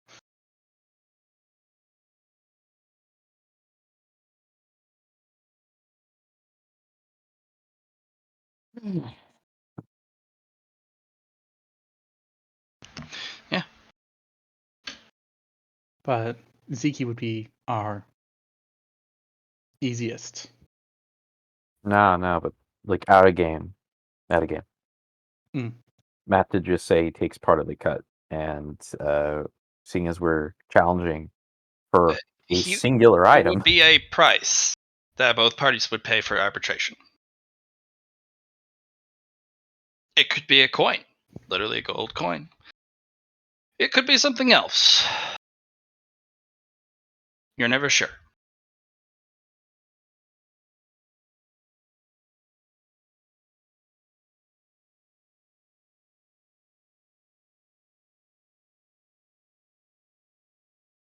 That's why people don't invoke Ziki's name often. You never know what he's going to charge, and he is very fair. But it's almost how cruel the fairness is. He's also the king. He's also the god of irony. So yeah. Well, Ziki is death and wisdom, which is an interesting combo. Yeah.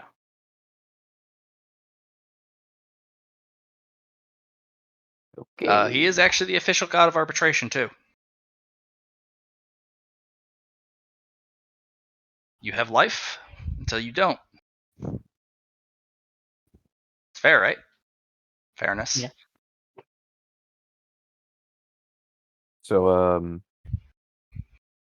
what's the who we gonna call on as judges? Because I think we're gonna have to name them when we challenge them. You can try and get the Bank of the Sands to send an arbitrator, who is an official arbitrator of Ziki, but you would be paying him a monetary fee, but it's the Desolator. So, yeah. Expensive. Oh, it'd be very expensive. But at the same time, he may not be able to handle the Desolator's ire. Or maybe he could. He's a ghost. He'd be like, I'm reporting this to Ziki. You will be sent a bill, a fine. In addition to losing, by the way. And there's a breach clause. And then I'm going to hit you with this giant book if you shouldn't have reneged. And then, slaps a giant dragon with a ghost book. And then Ziki sends one of his personal warriors and smacks around the Desolator. No. See what he does. Ziki appears as a stand when he's slapping him with the book, and he has an even bigger book in his hands, and he slaps him too. Yeah, Ziki, all of his visages have some sort of literature in one and an instrument of death in the other.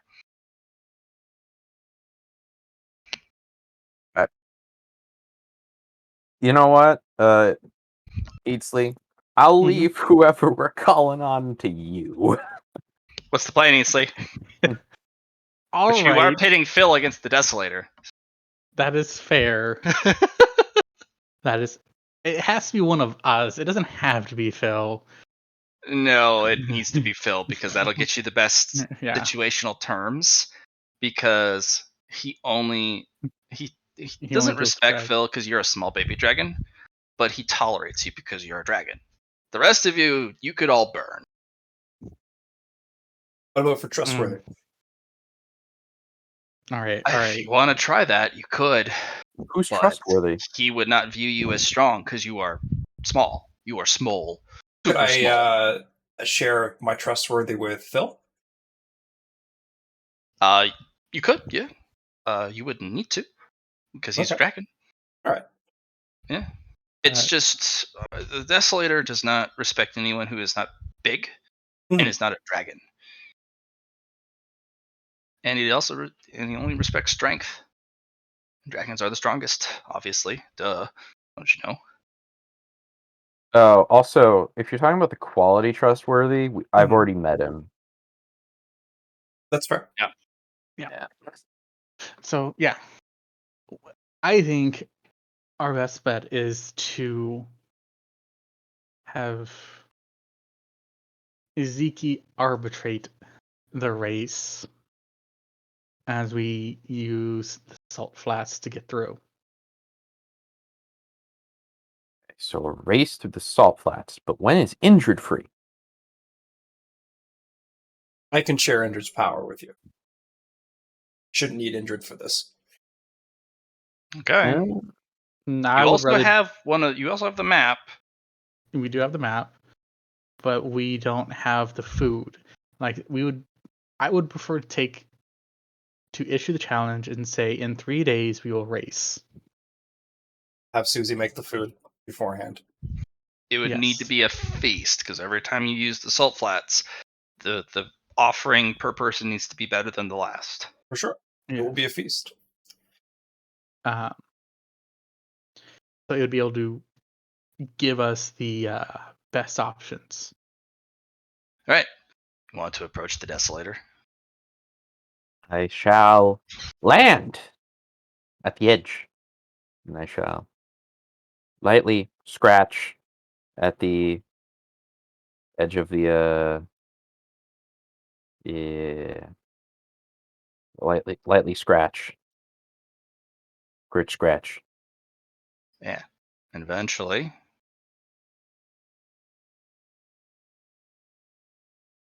Come on, Eatsley.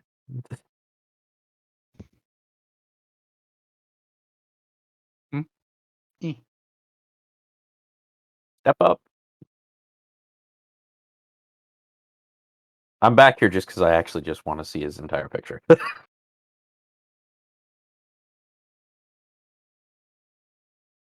I wave at him. if it isn't a little Earth Dragon, if you come bringing me tribute, you should. You really should bring me tribute. I grovel and bow my head. Make me a fellowship. Hold Yeah. on. Give me that fellowship roll. Hold on. Hold on. Can Hold use on. strength here for his. Oh yeah, you could use strength. Yeah, fucking Dragonflex strength, because Even lift, bro. Yeah, do you even lift, bro? Does thou hoist, brethren? Dost thou hoisteth, brethren? I'm like a 2. Using physique. This is my seer ability happening right now. I force it to happen. Dos. You're gonna give me a 2. Dos. No, he's Okay. having a roll. He's just trying to call the roll. Johnny's Dos. called rolls before. He does it all the time, but when it does happen, it's kind of Oh. silly. So wait. Show your strength Would with all your bonuses. Oh, okay. So would any bonuses I have to fellowship still apply that? If you're rolling strength, you're just rolling strength. If you're going to roll for fellowship, then any bonuses towards fellowship, sure. Yeah. Simply rolleth thine strength. So it's gonna be flat strength. This isn't like a dragon roll or something. Get your plus 10 from does that hoist brother? Actually, yeah, your bloodline will kick in here. I'll give you a plus 10. At the plus 10, there you go. You get your plus 10s if you have a natural Yep. strength. And Dostal Hoyth, dragon, and then unnatural. Do it. No, it. 2 degrees. I mean, it's 2 degrees. It's 2. It's like, good. And my tribute. Mighty Jort, I have come to negotiate. No tribute. No negotiation. Hold on. Give me a second. 1,000. Where is my tribute? I shall take out. I'm looking through my inventory right now for what I have. No, can't do that. I like your necklace. I want it. It is not currently visible. This is a dragon. This is a grand dragon. Like, if you got loot, he sees it. This is fair. I will take out a medium-sized, high-grade Aetherstone. And he will take your tribute, rake it back with his massive claws, and then he will breathe fire on it, destroying it completely. Yes, yes. I have come. Two things. First one, arguably the more important one. On behalf of the Bank of Sand. Scratches sand. He's gonna kind of cock a head. Oh, the treasure hoard I was pondering about raiding. Yes, I was thinking about it. I've thought long and hard about that place. It looked real fragile. I didn't want to destroy all of the valuables, for how would I gain more to my hoard if I destroyed it?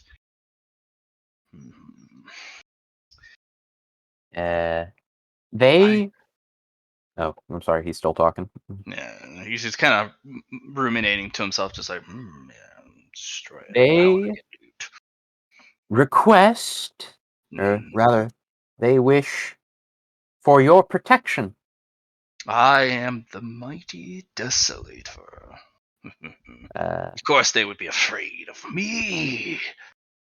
Protection against the human expeditions that are about to come from Kali.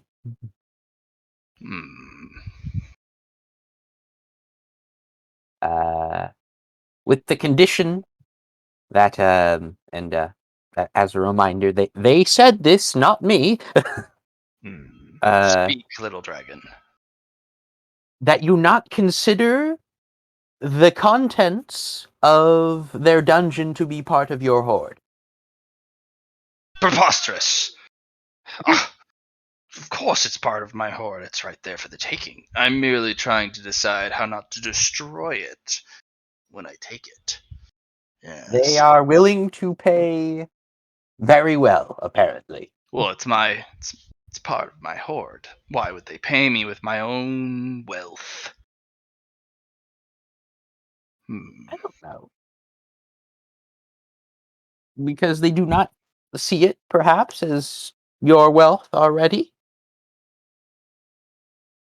I refuse on the grounds that I will not be traded what is already mine. In fact, I could just go take it this day. Right now.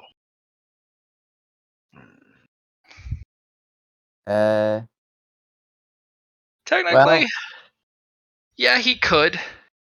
Technically. But both Eatsley and he could destroy the Bank of Sands. By burning it to cinders. There would be nothing lootable, literally. Maybe an object that is fire immune out of all of the items in there. I'm mentally speaking to Eatsley. Eatsley, what do we do? Eatsley, what do we do? Susie's gonna, kind of show her head in a sec. Just like pop up in your guys' thoughts. Maybe like this. You won't get the money, Bank of Sands, if he decides to go for it. But if they give him money over time, that's one way to get wealth out of it. It's almost like a tribute to him. They could be bringing him his rightful treasure so that he doesn't have to destroy everything in the attempt to get it. What do you think, Eatsley? How should we say this? I would frame it as instead of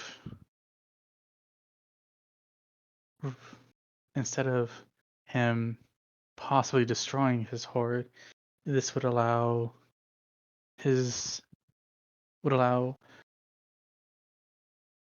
wealth to be brought to him. Do not say hoard when you say it.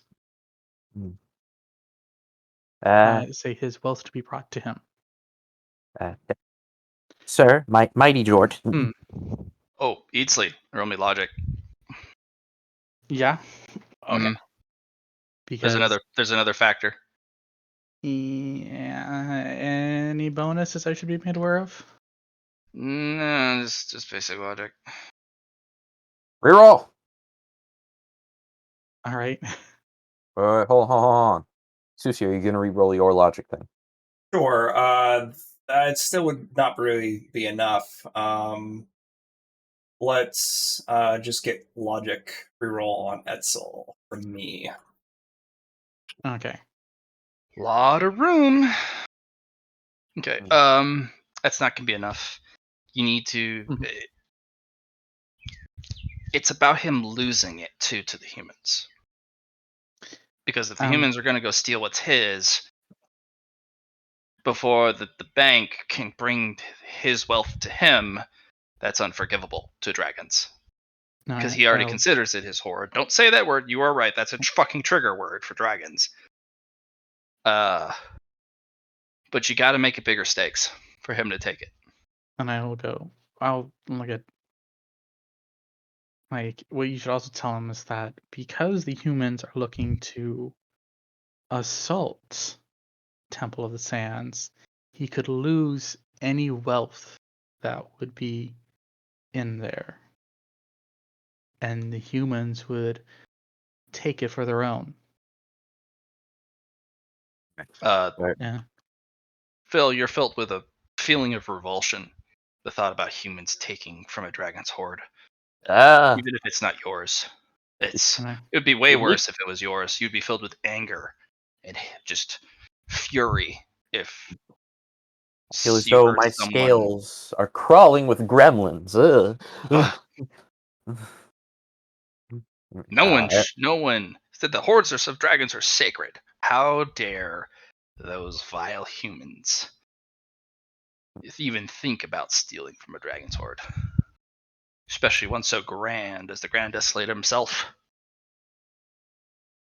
So I already started the whole Mighty Jort thing. Yes. He has not corrected you. He liked it. Yeah. I saw that. You, of course, have considered that they are under threat by humans. And if the humans get to the bank, they'll take everything. And they'll never be able to give it to you if the humans take it. Humans dare covet what is mine? And he will fly off and storm towards Callie.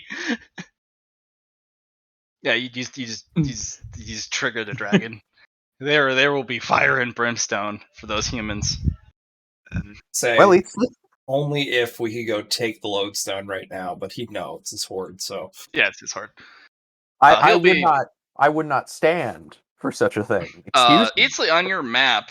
You literally get to watch the giant token of the Desolator fly at ridiculous speeds.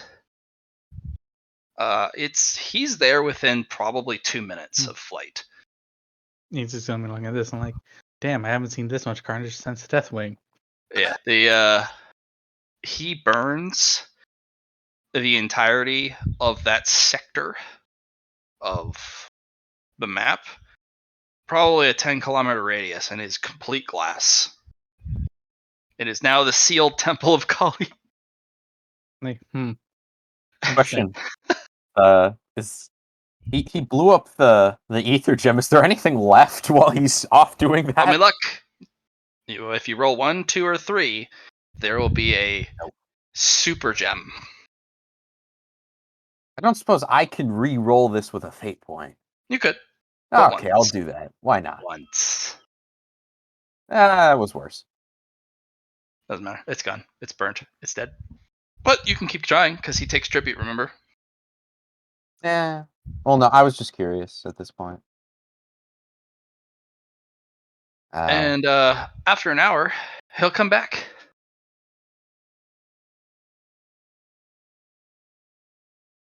Uh, There are no more humans. while he's coming back, I'm just like, Eatsley, are we sure we want to challenge this guy? yes. I burnt them all. There is not a single one standing. There was one who lived, but then I made sure he didn't live. He tried. He held his shield high against my flames. And he held, and then he is ash. I will be sure to let the bank know. That was a superior defensive hero who literally just went, I will hold out against the fuck. No. There were 2 who ran away. They were cowards. But the cowards do get to live. They're smart. They knew not to cross me. But I know their scent now. They're in the human world. Their little kingdom. One day, when I become the Dragon King of Fire, I will burn it to the ground. Very impressive, Mike Jort. And he preens. Yes, I am. I was most impressed by how the wind went whoosh when you took off. I am the mightiest whoosher to have ever whooshed.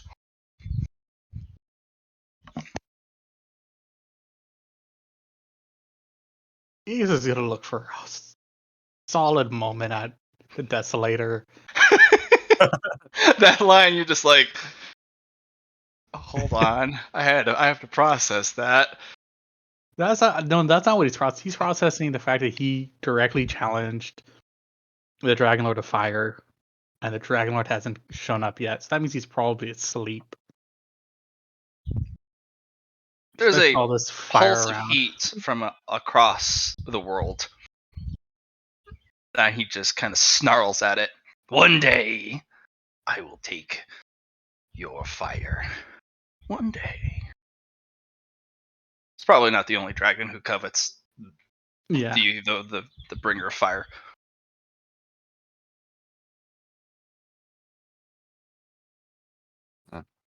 Okay, Eatsley, how should we word this? This is mentally, of course.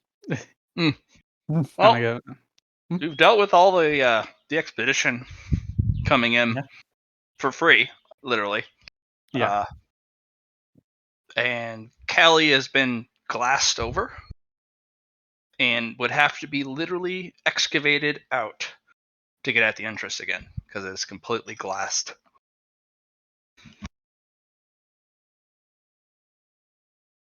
Yeah. Or I guess he went full smog on that shit. I mean, he's called the Desolator. Mm-hmm. Now we have the desolation of the desolator. There's. All right, look, I'm not a dragon, so I don't know how to negotiate Dragonate with this. I would ask him how fast he can travel, because he traveled pretty fast. Could you travel here into the Temple of Kali in 2 minutes? You can do like a logic test to see like the map, but distance to two locations. Because he probably went full sprint. And then it took him an hour to get back because he was just very thorough. He was very thorough, yeah. Yeah. The Grand Desolator's territory, the edge of it, or where you guys are currently at, that is 58 miles in 2 minutes. All right.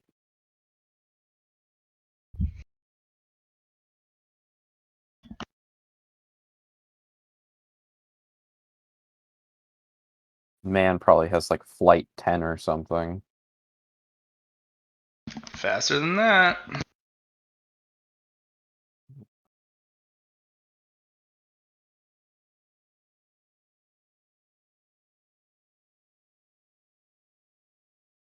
Okay, so 15 minutes to travel 2 miles.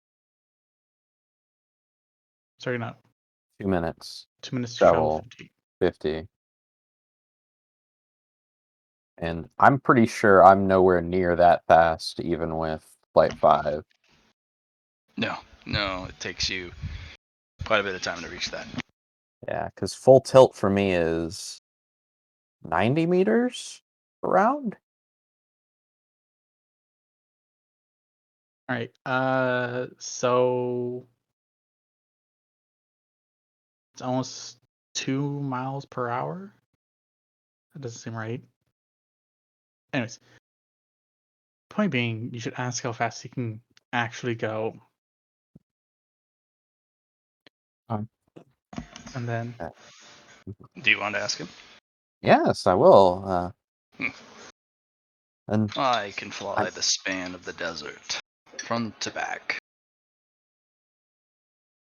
in the span of the burning of an incense stick.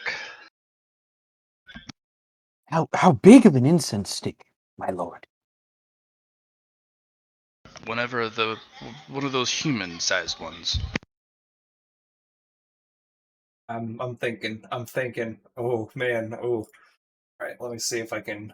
Those who know yeah, from lore, that is a very specific amount of time. Now, if we could adjust that incense stick, maybe we'll troublemaker. Make it go a little faster than what an incense stick would go. yeah.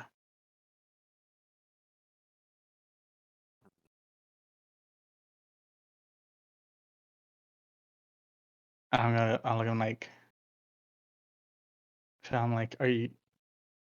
Is he sure he can travel as fast as an incense stick? It's like Who among you actually knows how long that is? An I insect have no stick fucking burns clue. for 30 minutes.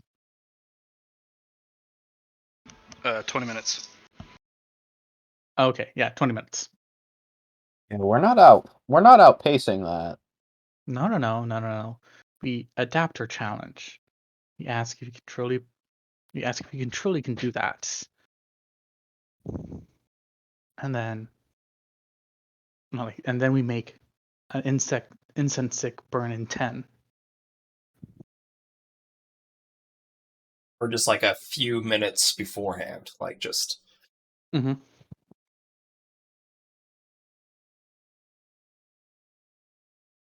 Like that's the thing. You make the incense stick burn faster than what it should actually burn. Truly, Lord Jort, you are without equal in the realm of flight. I can only imagine going that fast. I am. And then there's a crash of thunder off to the side, and he growls at it because now you just called him fastest, and he confirmed it against the wind dragons. And he's like, "Fuck you, fight me." He has a lot of enemies because he's the Desolator, and he's an arrogant elder dragon.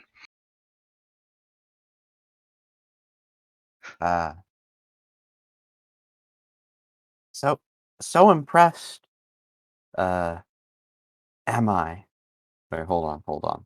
Eatsley, Yeah. Are we challenging him to actually run the span of or fly the span of the desert? The amount of time it takes to burn incense, a stick of incense. Yeah, a single stick of incense. And we will set the challenge for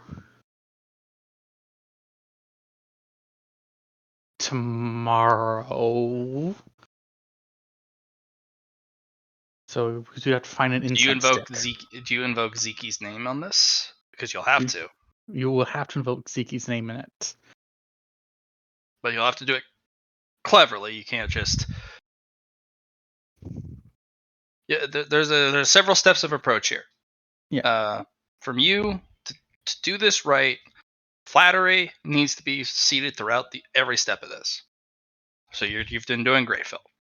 First is to ascertain his boast, then to try and get him to agree to try and prove it, and then somehow let him agree for you to call upon an authority to test it. Okay. Yeah. But it all has to be his idea, because otherwise that's a direct challenge, and you cannot afford that. One day you will be able to resist his fire. That is not today. Okay. Tergiantes are literally the cockroaches of the Dragon Kingdom. They are just not killable once they reach a certain state. No matter what you do, and they get stronger every time. Yeah. All right. Let's see. I'm formulating this in my head because I actually Come on. I've done something like this before, like IRL. Beguile the mighty Jort. He is pleased with your flattery. All right. Excuse me. I think I have the first half of this down. Okay. Mighty George, if Mhm. I notice the winds, the crack of lightning when I called you the best. What was that?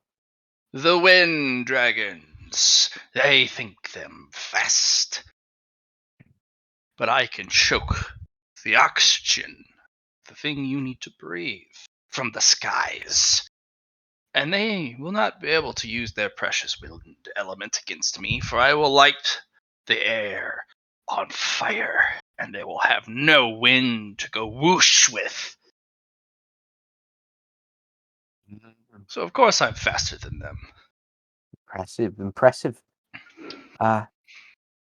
Would perhaps proving your point to them make them shut up for eternity?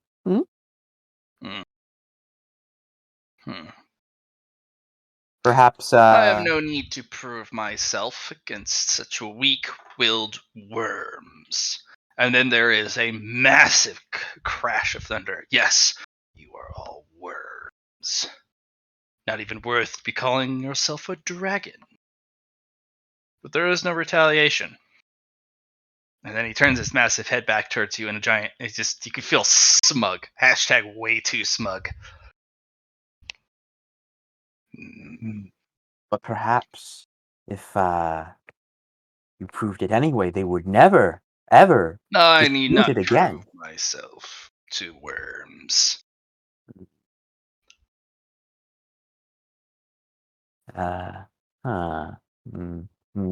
Okay, out of game. That approach didn't work. Plan B. Plan B. Plan B. All right, we should do is, if he would be so kind enough to prove how fast he is, to such a young dragon like yourself. Show how An inspiration. powerful you truly are. I got this. Okay. Well, I know that even if they aren't impressed, or if they don't show you deference, that I certainly am impressed.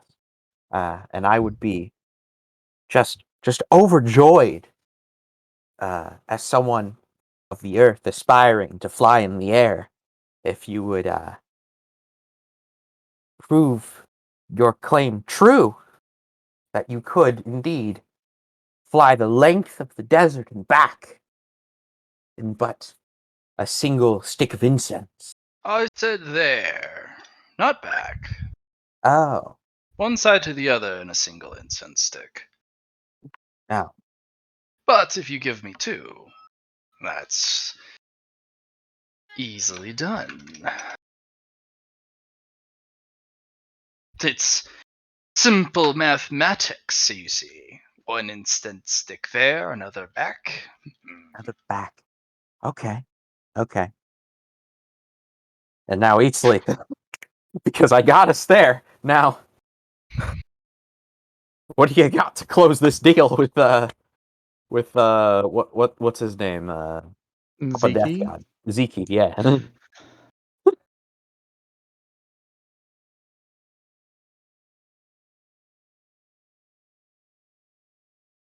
Okay, so in my opinion, I don't think you've gotten there yet. I think he's boasted he can do it. He Okay. hasn't said he will do it. Am I getting that right? Yeah, he hasn't agreed to do it. Yeah. Yeah. Okay. Nor has he agreed to be tested officially. Yeah. Um, he hasn't even agreed to show you. Like, you should ask him to show you Would that he can would actually you do it. would you be willing to show a young dragon such as myself? Why do The- you deserve such favor from me, the Grand Desolator, the Grand Jort himself? And there's a bunch of just angry other dragons like, you ain't the Grand Jort, we're the Grand Jort, fuck you. And it's like, he just kind of hisses at all the elemental dissension around him. Say it is a dream of yours. Is a It is a great dream of mine, as I've already said, to reach the heights of the sky and fly as you do, sir. Mighty But Jort. you're no wind dragon, and you do not whoosh well. I am of Earth. Will be Yes. long and You burrow deep. One of the only kinds that could survive my fire if you burrow deep enough. But Phil, you know what you Maybe. do? You do look up to him, though, don't you? yes. I look up to you, sir. I am the biggest. And I dream of flying fast in the sky, faster than lightning. Why do you want to see how well I whoosh the wind? Because I wish to one day whoosh that hard myself. You will never be better than me. I will not allow it, little dragon. Well, no. I think you misunderstand. Not better than you. I misunderstand nothing. I am the Grand Desolator. I No, never misunderstand. Mighty Jort. Mighty Jort. I I'm am. saying, I want to be as good as you are now. But you will. But by the time I get there, you will surely be better.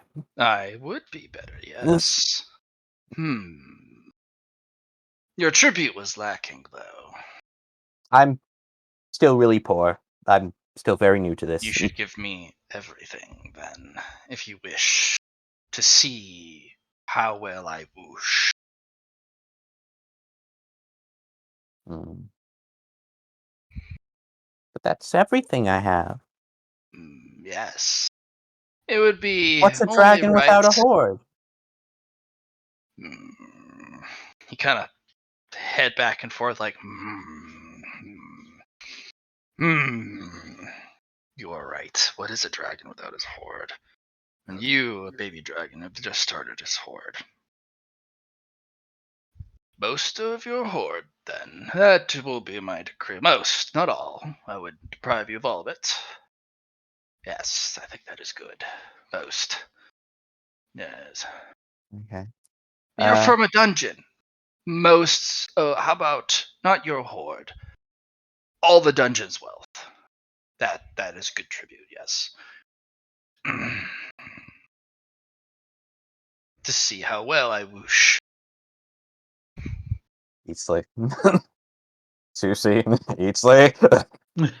Does someone ask Lord Goal? No, this is where you go. What happens if you can't whoosh?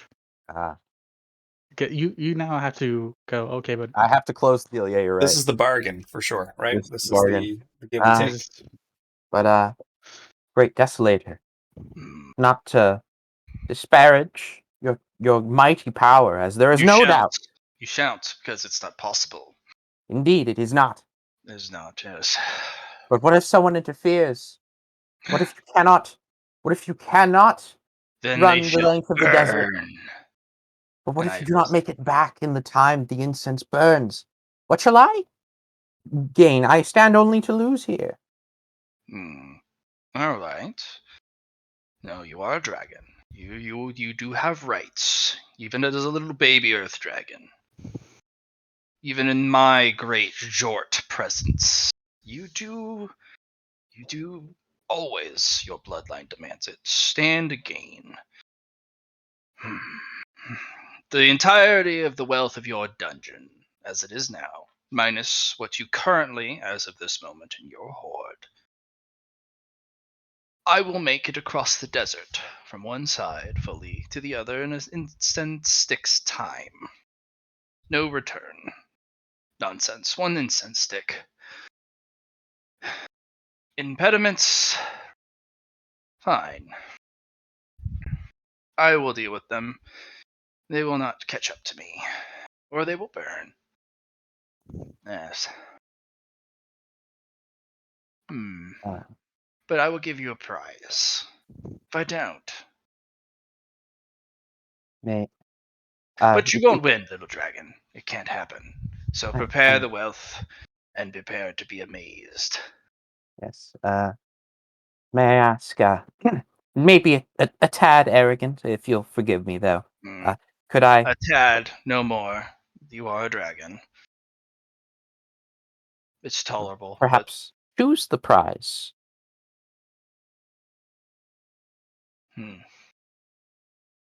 I don't know the wealth of your dungeon.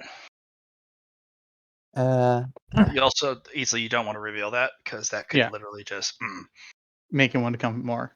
Yeah, well, he's a dragon. If he's like, ooh, Yeah. goodies, and you guys are less protected than the other place, I mean, technically, he still has the same problem of, well, if I go in there, everything burns anyways.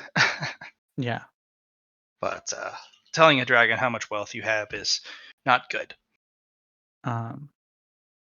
but I also don't know how much wealth you have. I have the wealth of the desert.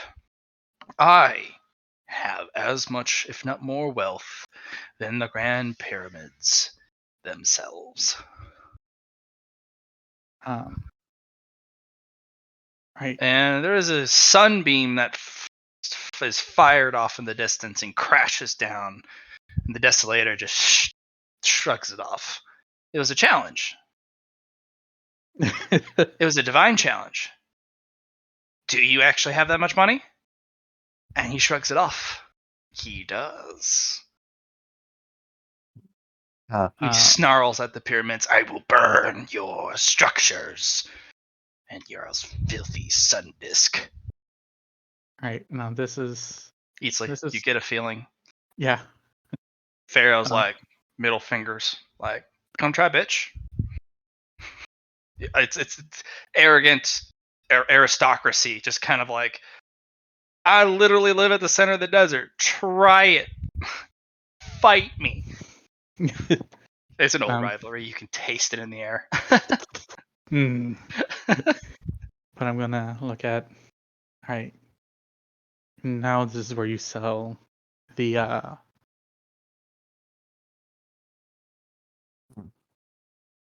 Okay. The Ziki part. Who will enforce this? I'm Paper, a but- I'm a weak dragon in comparison to your magnificence, oh mighty Yes. George. Yes. Uh, You are small. I am big. I Yes. can't hope to enforce this competition. No. No. Yes. I am too big for you. Yes. I hear that there's a divine like judge type person. Why would you even bring that creature up? I would burn him in his bones. He Oh. didn't say, or is that the person? Like, if you say divine. Yeah, the divine arbitrator. There's only one. Oh, I didn't hear arbitrator. I guess The judge. divine judge guy. Yeah. Okay, that There's would only work. one. I would burn him and his stupid books and his stupid bones to ash. Surely you would, sir. But Zeke, that's like, or Eatsley, it's like, ah. Do you want to get cursed, bro? but I hear he's impartial in all things. So wouldn't he be the perfect judge? He'll get nose to nose with you for a moment. Have you roll toughness based off the heat that radiates off of him. Okay. Dun dun da da da da da. I'm gonna da, da. have him roll scrutiny.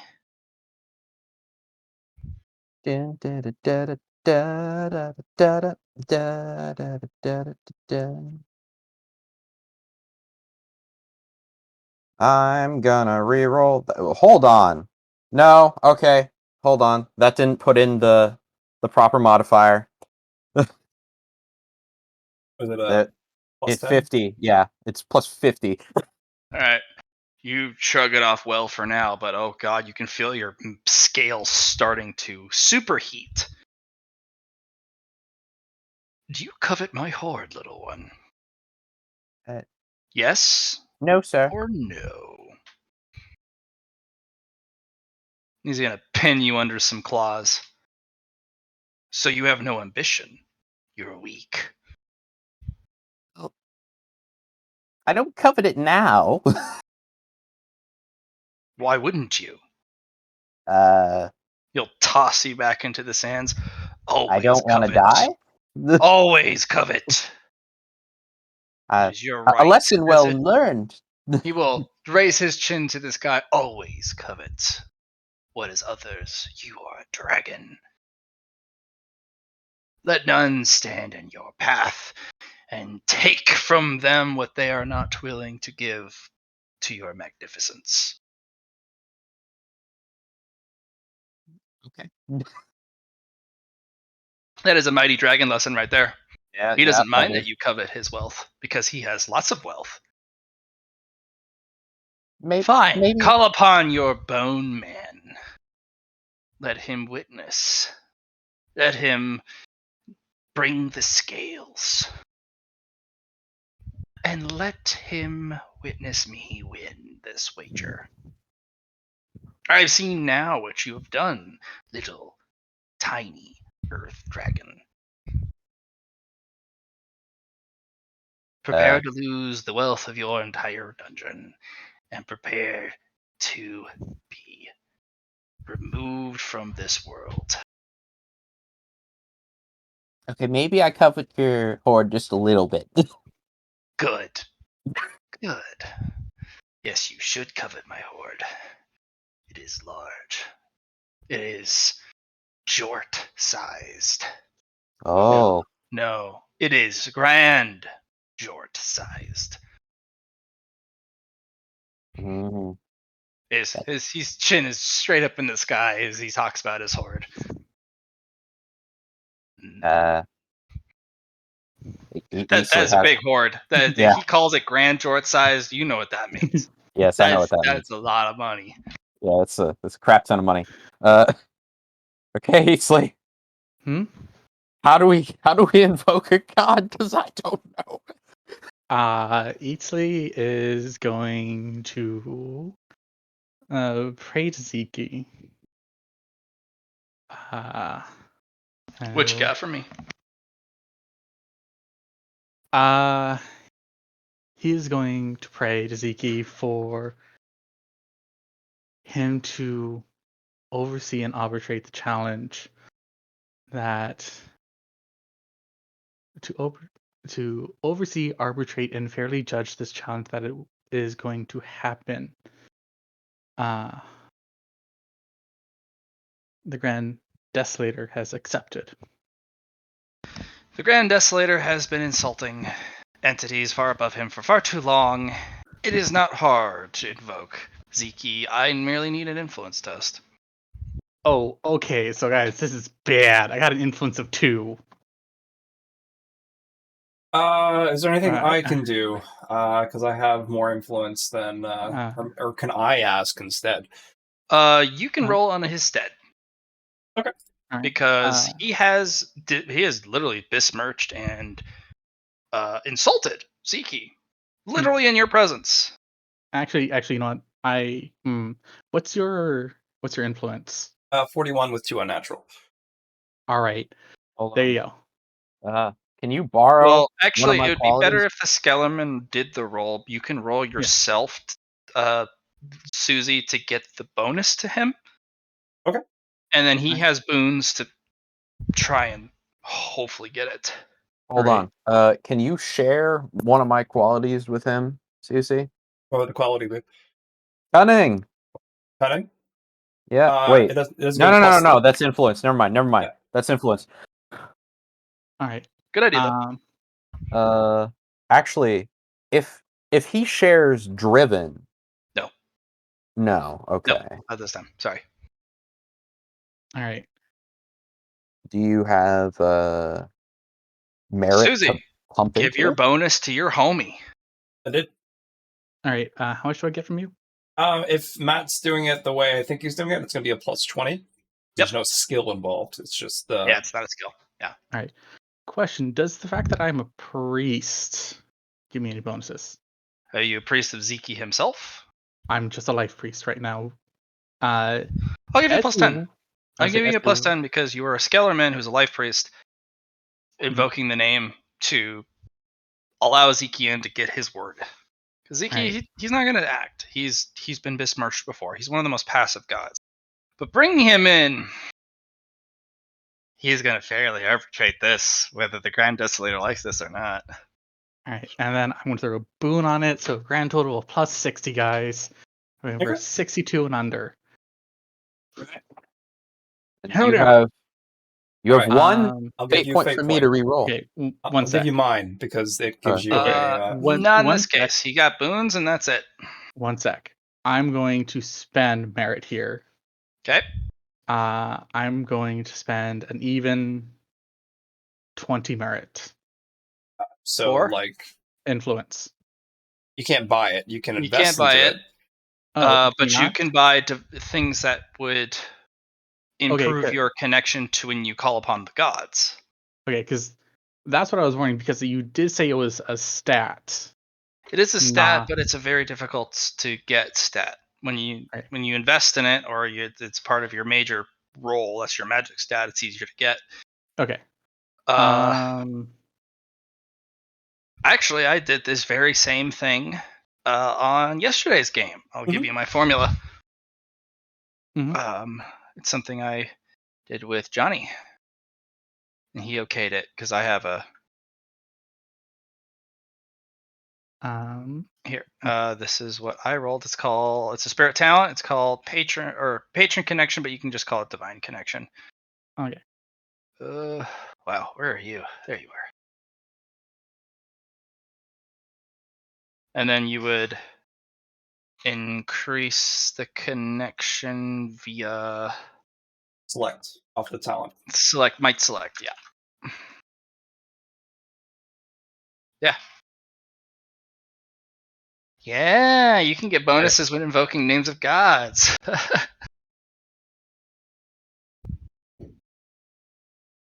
Pretty neat. See, I'll spend 10 merit for that. Okay. Or was it 10 merit? 5 and 5. Do you have any spirit talents already? I don't have any spirit talents. Cool. Yeah, 5 and 5. All right. There's a moment, and the realm kind of turns a little bit black and white. The winds die down, the heat dies off from the desert, and an ancient door rumbles out of the sand, made of stone.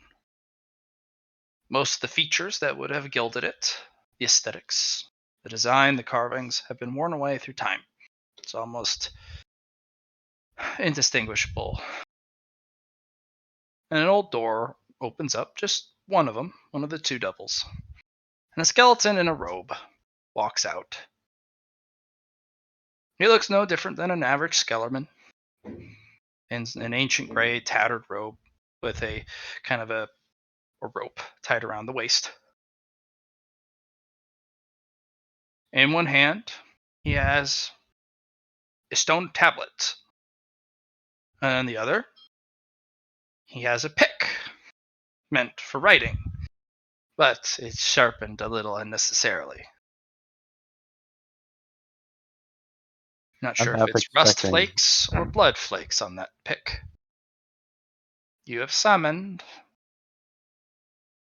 I, an official arbitrator from Ziki.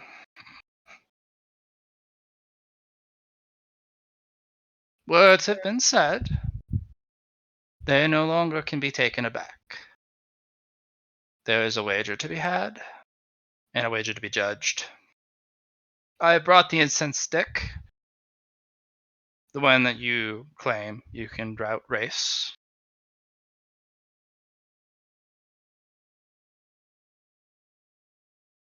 The wager was the wealth of the dungeon, known as the Last Menagerie, the non-hoard wealth of the dungeon, including all monster gems, all physical possessions, all research, all physical goods, everything. Even the dungeon core. The total sum wealth of that dungeon is worth 5% of your hoard, Desolator. I have so decreed.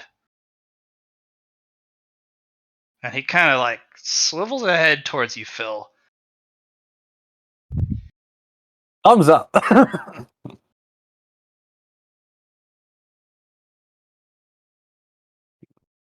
And he will undo the rope around his waist, and it will drop slowly and theatrically to the sands. And he will pull the rope aside, and within his rib cage is a scale. The sternum is removed, and most of the ribs are removed. And he will take a feather on one side and a heart on the other.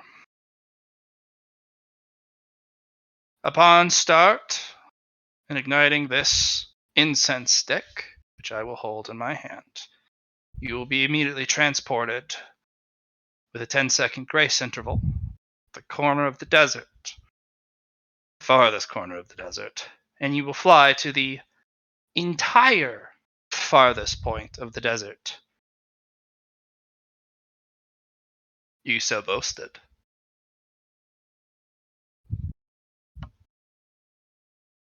Let your 10-second grace period begin, and the Desolator is whooshed away, and his head slowly turns towards you.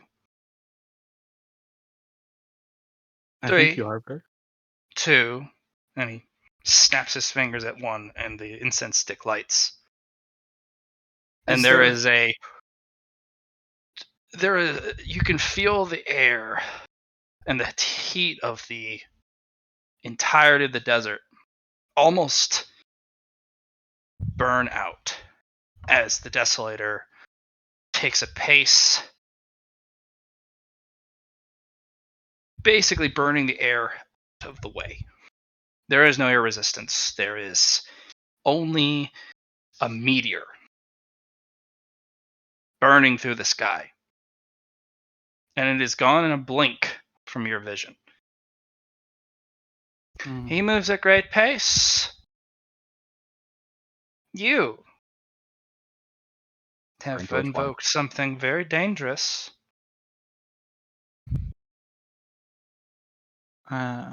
We have. Yes. I could only forgive his rudeness to our god so much. Mm. You do realize if he does succeed in his boast, the Desolator will own you, your lord, your wealth, everything, but the hoard of that one there. And that is true. Do you know what the Desolator does to newfound wealth? Melts it down, I'm assuming. He heat tests it. Anything not worthy is destroyed. Precisely. And that is why his hoard is one of the most valuable in the entire world. He destroys the fakes. He destroys the unworthy.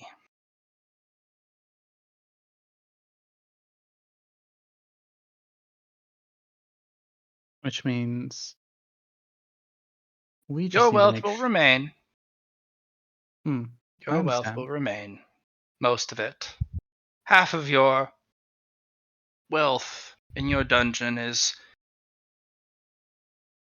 I would say, knockoffs, fakes, good imitations. That does not reduce what they can do, but they're not the genuine article. They are copies of a one-of-a-kind treasure grade item. Done almost perfectly, but they only ever can become legendary grade. That is fair. It could be. Yeah. Question, Mr. Arbitrator. That Arbitrator. is the only title you may refer to me safely here on this plane. You did use a stick that burned faster than a normal one, right? No, Oh shit. it is fair. There is a 20-minute time. He said, an incense stick of time. It is 20 minutes. It is the endless desert for a reason. It'll be close. It'll be very That's fair. close. But I'm gonna. we have witnessed him do it before. And he's only grown stronger since that instance. That is fair. Hold on. Which way was the lightning? And But- Like which way was the lightning clap from earlier when he was insulting the wind dragons? That was very far off towards the mountains. Oh, okay, I'm gonna call out that way. Hey, we could use some help here. Don't you want to take him They down? may not interfere. Only the desert denizens may interfere. of course. Because that was discussed. He Wow. boasted those who would impede his journey in the desert. He Like cared not that they tried, and they would burn. We would enforce compliance from those if he asked or claimed without interference. But that would be something he would never say. So thus we will allow any interference from any denizen, an original denizen of the desert. And there is a Right. certain pharaoh who will do his damnedest to make sure that he fails. I was The just Pharaoh. about to start screaming in that direction too. There's also two others who will do very interesting things to make him lose time. You're not alone. But even then, the desert will have a change of landscape. For those who do try, things will burn. Hey, Susie, Yeah. have you bought a quality this session? No. Do you happen to have... let me just check how much merit I have really quick. Would you happen to have 5 merit?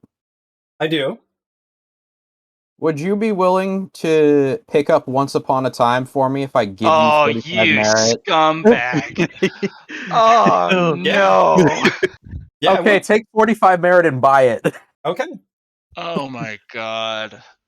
Are you doing this to me right now? Yes, I'm doing this to you right now. Okay. Oh. And with my power that vested in me, that has the ability to transfer merit, I will accept your 45 and put it into in the quality. Didn't you? Did you buy a quality this session, Johnny? I No, know I have not. Ogre did. I know Malian did, but Yeah, that's why I I asked have him. Otherwise, I would have done it. okay. With Once Upon a Time, a once per campaign arc use, you can have just the right things align, and the Desolator will miss. And I was going to have rolls. The deadline by 10 seconds.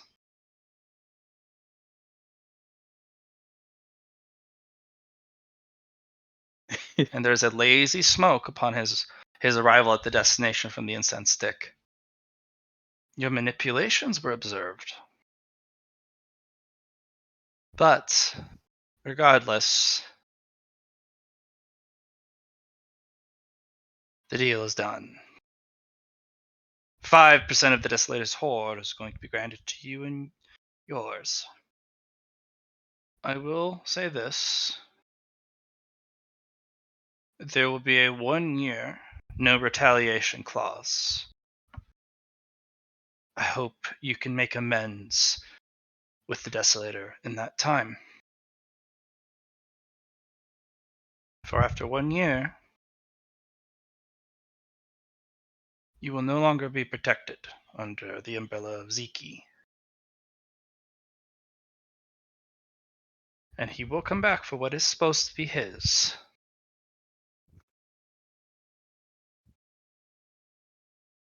I have spoken, for I am the voice of Ziki.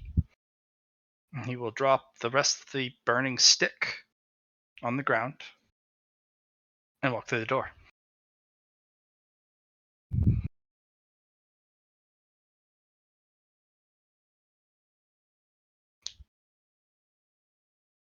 Where do you want your money, boys? Oh, wait. Out the door. There is a variable cliff size of loot that arrives. They are all treasure and divine grade because those are the only things that can survive the Desolator's fire. But they are all charred and burnt. Not in the greatest quality, but they at least survived. They are also fused together with metals, gold, silvers, platinum. It's all one giant melted together pile. The Desolator is nowhere to be seen or heard of. You have a 100-ton pile of stuff. I'm like, this is kind of like, all right, I don't know how we're gonna move this, and we don't even know if we got the thing we're looking for in here. Well, you know what Well, I have? I have a thing called May the Moon Shine Upon You. Matt, can I use the May the Moon Shine Upon You to look into this hoard wealth? there are 100 items, not including the amount of money used to fuse this together, which you will need to melt down and Can I make. use up to my influence bonus in rolls for this, or can I use You however can many choose fate how many points? you want to analyze at a time. So if you want to spend May the Moon Shine Upon You for every single item, that'll take a lot of sessions because there's 100 items of Well, I'm just treasure or thinking, divine grade. I can use what I have, and the party can also share what they have, and we Sure. can use it that way. If you guys would It like to for this requires session, a 10 or less roll to get the one I you're figured as looking much. for. I figured as much. What are you guys' Actually, thoughts? 9 or less. 9 or less. Well, Sorry. Hold on. I'd like to remind, because I feel like it may have been forgotten. When the Desolator was like rummaging over like prices and then what we get for it, I said I would like to pick an item from his hoard. That was part of the The deal. Desolator set terms. Ah, okay, that This makes works. sense. This works. He did too. an official setting of terms. He didn't let you pick. Hmm. But you have 100 chances to get what you want. If it is a 4 or less, it's a divine grade. Mhm. If it is a 6 to 9 or 5 to 9, it is a treasure grade. And it will matter, the grade. Absolutely it will. Nice. So But just roll 100 D100s. you don't have to roll it all at once, because you are going to have to manually chisel and pick chip. out, because everything it's one giant massive loot. You can't just reach in and grab a chest full of gold. No, because it's burnt slag, and all the gold and platinum inside has been fused together with all the other loot. It's also one of the reasons why you can't walk off with the Desolator's treasure. There's no loose loot. Everything is fused together with metal. Tusi, you might want to ask Lord Goal if he can teleport this. Nope, you'll have to drag it back. Or We chisel have parts out and ship it through we have a way. Yeah, but that's for storage wise. I think it should be okay.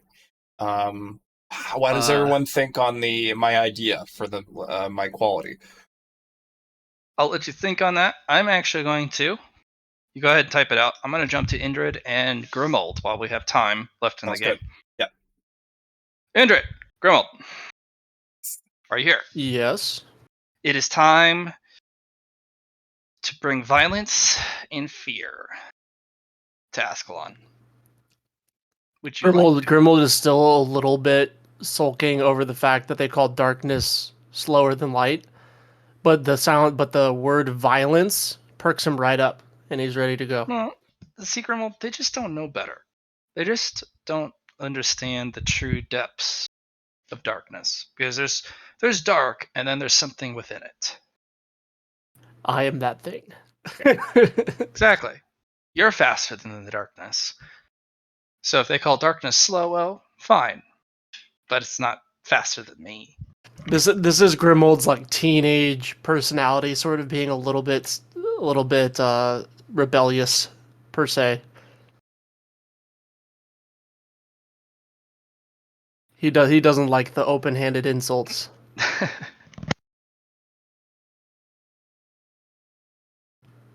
All right, so what are we up to? Yeah, Indrid, what are you guys up to? We're gonna go check out the treasure room, see what's going on there, and probably maybe blow it up.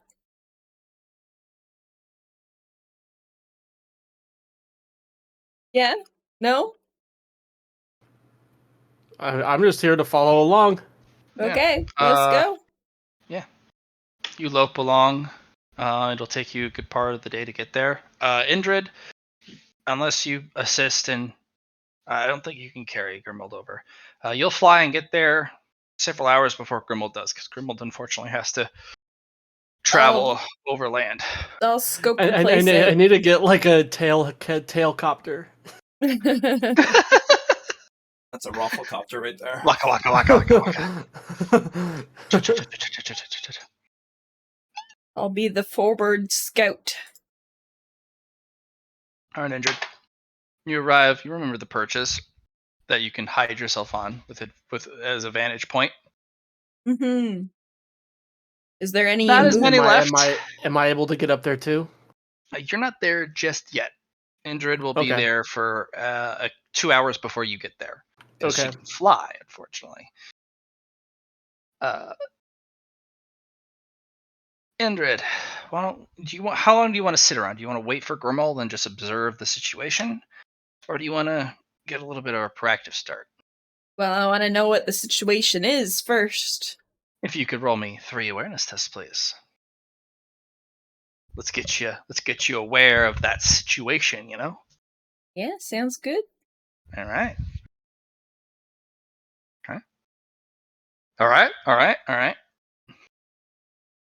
Oop. Mm-hmm. Hear that one? I got help. Yeah. Oh, we got Susie, the support main. Pass. Okay. The plus 30, which probably makes her pass. Yeah. Yep. Yeah, that OP support character in the background just pulling the strings. Teamwork, All right, Indrid. teamwork. You know that tent filled with wounded, the triage center they built? Mm-hmm. One of the towers fell directly on it when Oops. you blew up that bomb. They're still trying to pick out the bodies underneath before disease sets in. Mm-hmm. And, you've removed the number of wounded, which is both good and also bad, because they're not actively trying to care for them. Created a lot of more wounded, though, set at a different triage tent, but a lot smaller than before.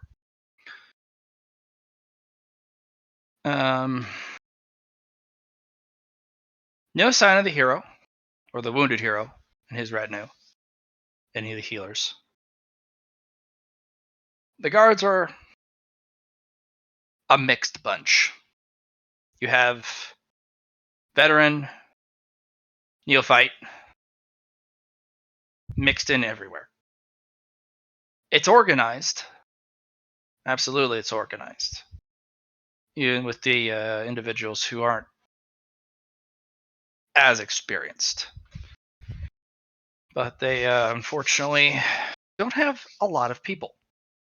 They have 20 people on guard for the entire base, when it used to be 200 people on guard at any point during the base.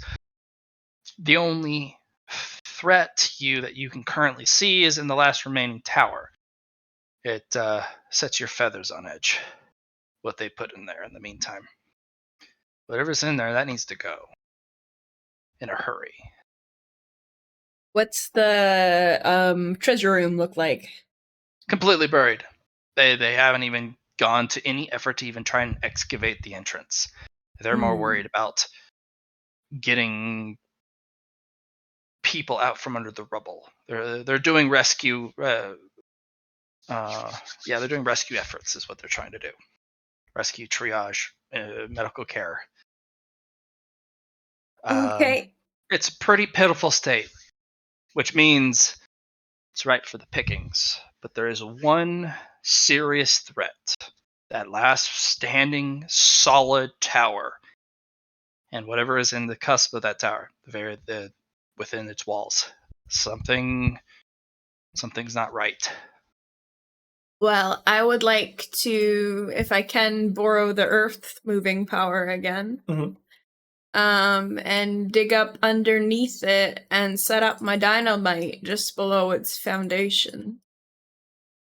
Would you? Yes, I would. Okay.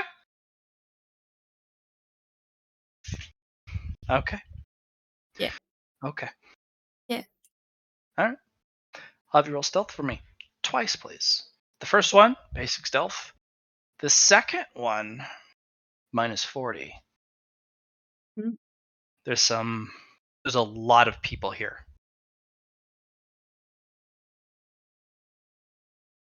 Okay. All right. I like it. Probably gonna need some help for the second one. Yeah. Will help me? I will do my best.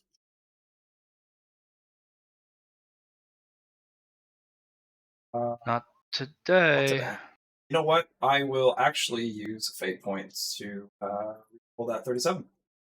And I roll 2. So, yeah, you pass. Excellent. It's You plus get 30. by a very confusing set of revolving guards. They have an interesting, not quite random, but very confusing patrol pattern. It's meant to catch people up. They're doing a lot to protect this tower, and there's a very particular guard, a very massive man. Almost could barely call him a man. He's more of a behemoth. He's about as big as Phil. And he is holding the initial ground room of the tower. So if you open that door or try to go up the tower at all, you run into this thing. It looks like he may be the hero's second-hand man. His armor is ripped and torn, a little bit shredded here and there, and his shield is not looking in good condition, probably from fighting the riot beetles. But he's in good shape. Armor. He seems to wield the armor like a real hero should. And he's not reliant on it. He's actually maybe even more dangerous than the hero he serves. Hopefully not for long. Hopefully not for long with my stick of dynamite. Weird dynamite. Yeah. All right. So you burrow under, and the guy kind of pauses and slams the shield on the ground, and he looks and looks for almost 10 minutes. But you, one face stepped foot at a time, sneak by, and start to burrow into the earth. So I'll have you roll me troublemaker at a -40 or a demo test at a -10 to place the dynamite just in the right spot, because you're basically sapping. You're undermining the tower.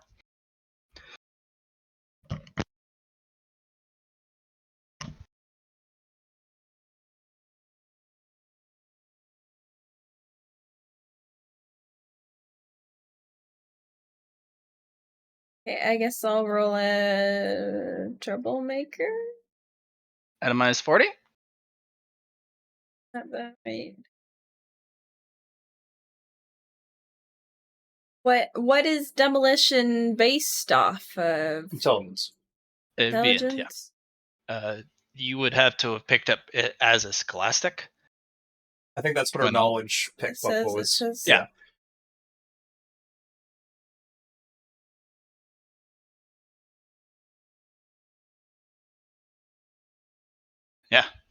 Yeah. So What minus you gonna 10. do? What you gonna pick? What you gonna do for me, Allie? I can still help either way, Allie. So just let me know what you want to do. So it would be a -10 intelligence or a -40 Troublemaker. troublemaker. Well, it would, it'd be a -10 to your int, because it's a single Yeah. die. Because troublemaker, you'd get a vague, kind of good idea as to where you should put it, but the demolitions would give you exactly where you need to put it, because it's mathematics, not feel based.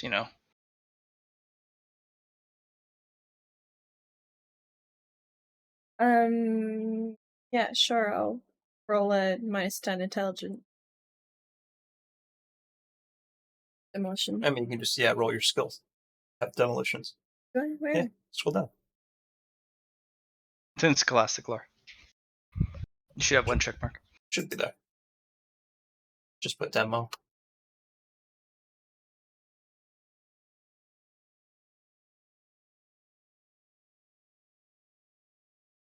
Okay. Okay. I can give you some help. Not, you can reroll. Yeah, so I would reroll. It's a 10% chance to fail, but Okay. Yeah, it gives you +20. You would re-roll with your lucky. Have to roll better than 61, but it's now it's a +10 roll. Nope. try again. Lucky. Roll your 1d10. Yep. You got merit, Alley Girl? Yeah. I would buy 7 merit worth for a check mark and demo. Okay. All right, Allie. I'll buy another check mark. You've placed it. Not only that, you didn't just leave it in an open room. You actually cut out a borehole and slid it in, and you filled the earth kind of back in behind it so that it has a enclosed impact site. It's a little different than digging out a hole and then tossing it, into an open space. Yeah. I need, if you could, roll me a logic test. Okay.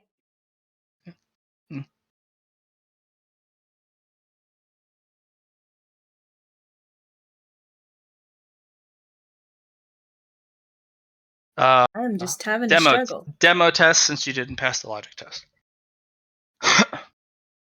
1 sec, Alley. I can probably help you pass.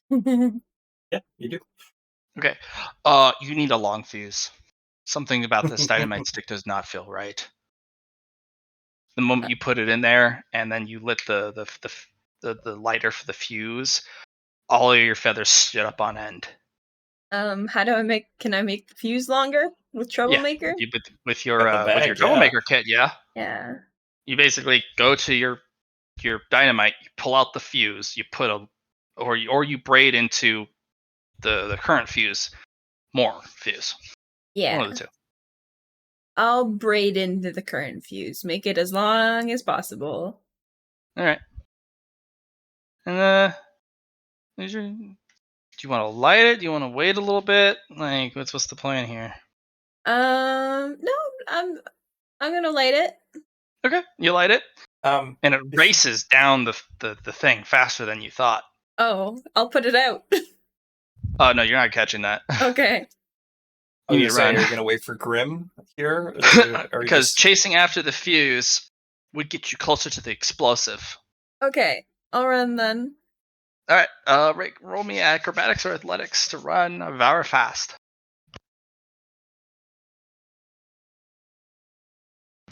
All right.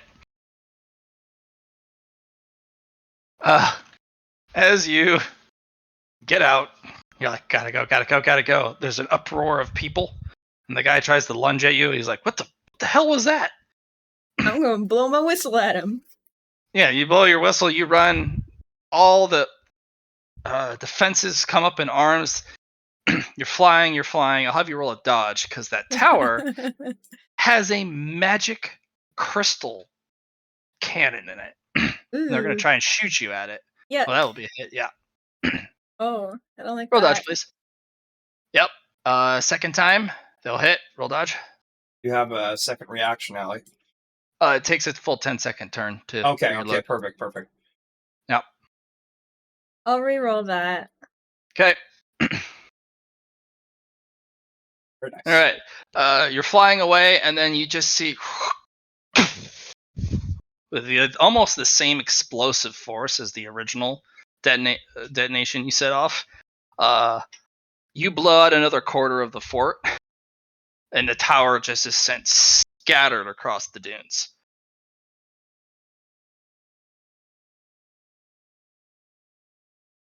Well, I hope that did in their magic crystal cannon. I didn't like that very much. The crystal cannon is sent scattered across the dunes with the debris of the tower and all the poor souls left inside of it.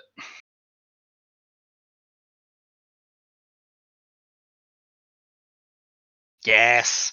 Fear through explosions. Well, Grim, they should be pretty easy to pick off now. Grim, you arrive to a massive pyre. There is acrid smoke in the air. Indrid The is foulest. just laughing maniacally. I'm gonna have you roll intimidate, because when a Mothman starts to laugh maniacally, that's fear. Okay. So, Yeah, you're laughing into the night. It echoes. All right, let's Pretty good intimidate. You didn't add all your No, I Just do didn't. it. I forgot to add all my things. I get too excited. There's a one. There's Oh, a serious. There's a couple people who are able to resist, but it's bedlam. It's utter panic. And the guy who rolled the one, he just kind of looks up to this guy. He kind of stabs his sword into the ground, and he pulls out a large cigarette, and he just sits down and lights it. And he just takes off his helmet, and he just sits on a barrel, just kind of shell shocked. gotta keep an eye on him. And he just kind of sits there, just ashen faced, just smoking. A normal soldier that was on the line. It's the second explosion. The hero's messed up. His second's gone, and the explosion most likely. The fort's done. Everyone's panicking. He's just shell shocked. Some people are trying to restore order. Grimald, you arrive. Who's trying to restore order? There's several soldiers who are just like, "Get yourself together, man! Come on!" I'm going to try to basically send two tail spikes through his face. This is going to be a series of sneak attacks because the amount of smoke and night and the lack of lights there are and chaos. You can't fail, even at a 100, a stealth test. So I'll have you roll 10d100 for me. 10d100? As long as you won't fail a stealth test on 100, but somebody could bump into you and hurt you by accident. So just don't roll a 100. Yeah, all amazing stealth tests. There are only 36 people left alive on base. All right, so I'm gonna go after the one that's the loudest and like maybe actually succeeding in getting some things under order. Yeah. And I'm going to shoot him through the face. Okay. So that's a 60, and then do I get darkness modifiers that plus 20 for darkness modifiers, yeah.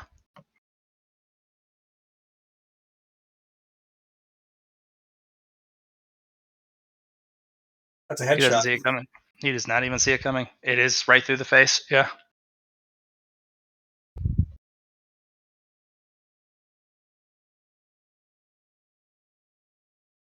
Okay, and then are there people watching that happen?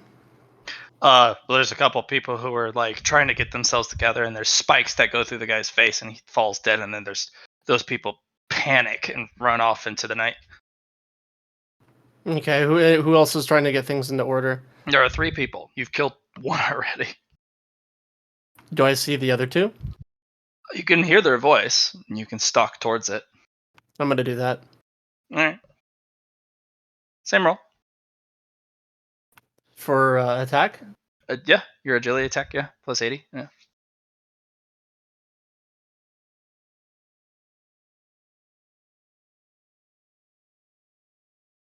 Okay, doesn't see it coming. Roll damage. Because he does have a breastplate. That's it's a leg hit. Okay, not so great on the tail barrage, but you do have sneak attack.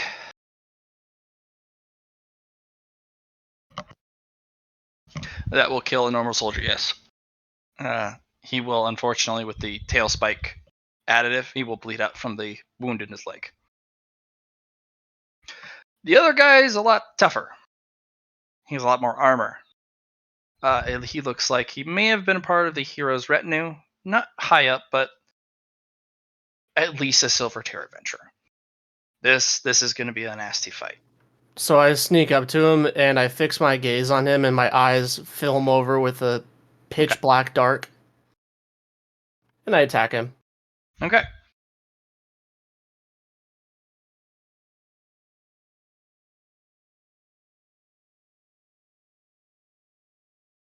Okay. A 91 is a hit location. This is going to be a left leg. He did not notice, so it will be a hit, but this will depending on your damage. He does have quite a bit of armor. Okay. And since he doesn't notice, can I take a half action? Well, you hit. You don't unless the half action gives you more damage. Or a bonus action? Once I do the damage, I just want to summon my Nightmare Twin. Yeah, you can summon your Nightmare Twin after you land the hit, because you'll still get your full turn. Yeah, so I gotta roll. Now I gotta roll damage. Yeah. Yeah, roll your damage and then your sneak attack. Okay, not great. And that's with pen 6. Pen 6, yeah, that matters because this guy has a lot of armor.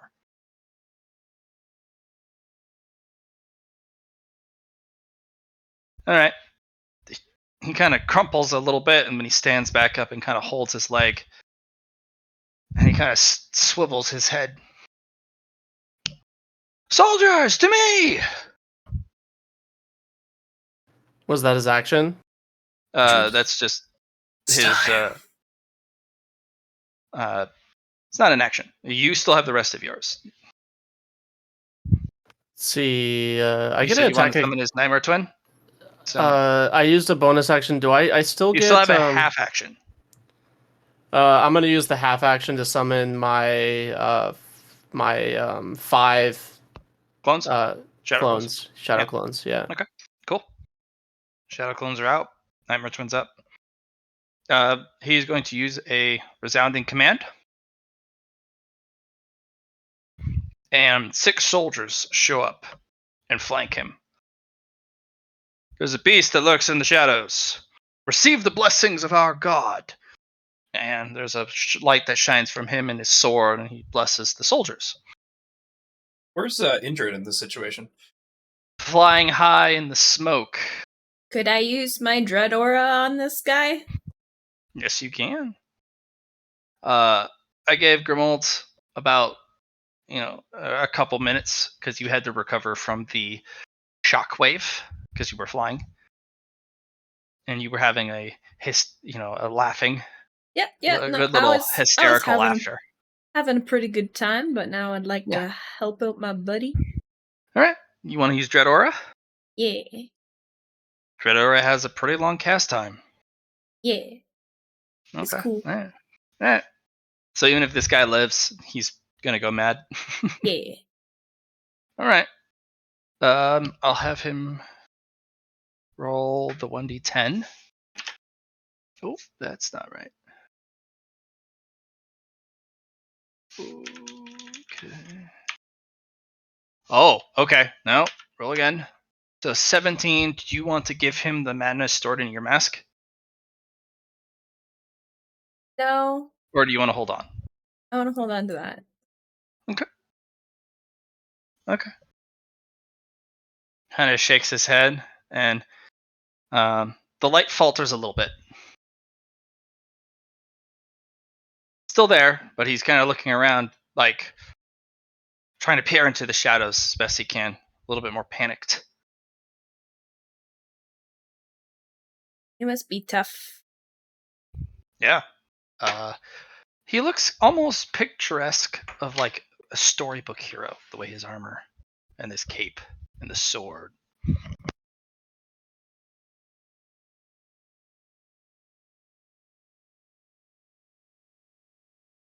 It's not the hero, is it? Do we roll initiative or what? I don't think he is. Yep. We're told that the hero wasn't around. So I remember, is it just 1d10 for me? My initiative button wasn't working last round. 1d10 plus something. It's 1d10 plus your agility modifier. Your unnaturals gain you at +1. Oh, can If you you So have 1d10 plus 1. Yeah, no, it's 1d10 plus your agility modifier. So if you have, what's your agility?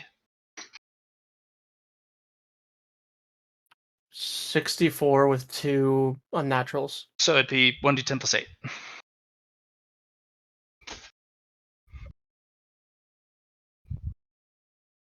Okay. Not great. Not great. Ooh, okay. This guy goes first.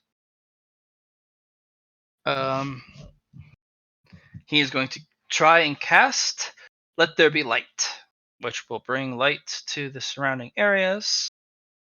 He fails his incantation. That'll be his turn. Come up. He knows where that came from. You must re-stealth and relocate to get the sneak attack bonus again.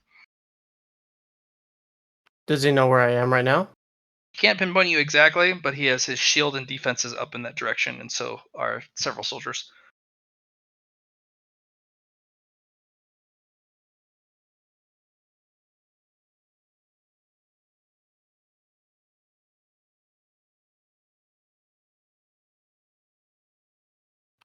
Does that work? Make a roll.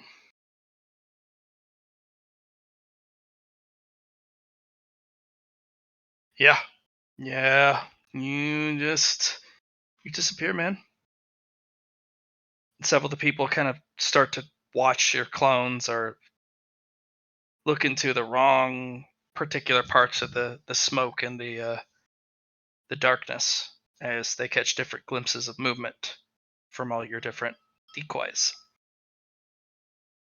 All right, I'm gonna attack. I'm gonna sneak around to the back of the main guy and That'll be a half action. Okay, and then I'm going to attack him. Okay. Make your attack roll with all your bonuses. Oh, fuck. Not a chance. Roll your damage.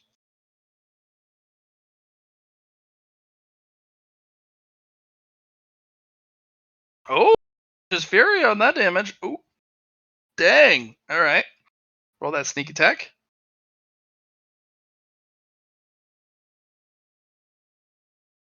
Pretty good. The impact sends a shiver through your tails. It's that metal wrenching sound.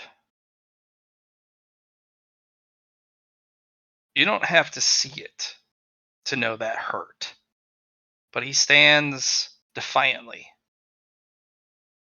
bleeding metal. So have my tail spikes dissolved in him? Twice now. And he's still standing. He's holding out.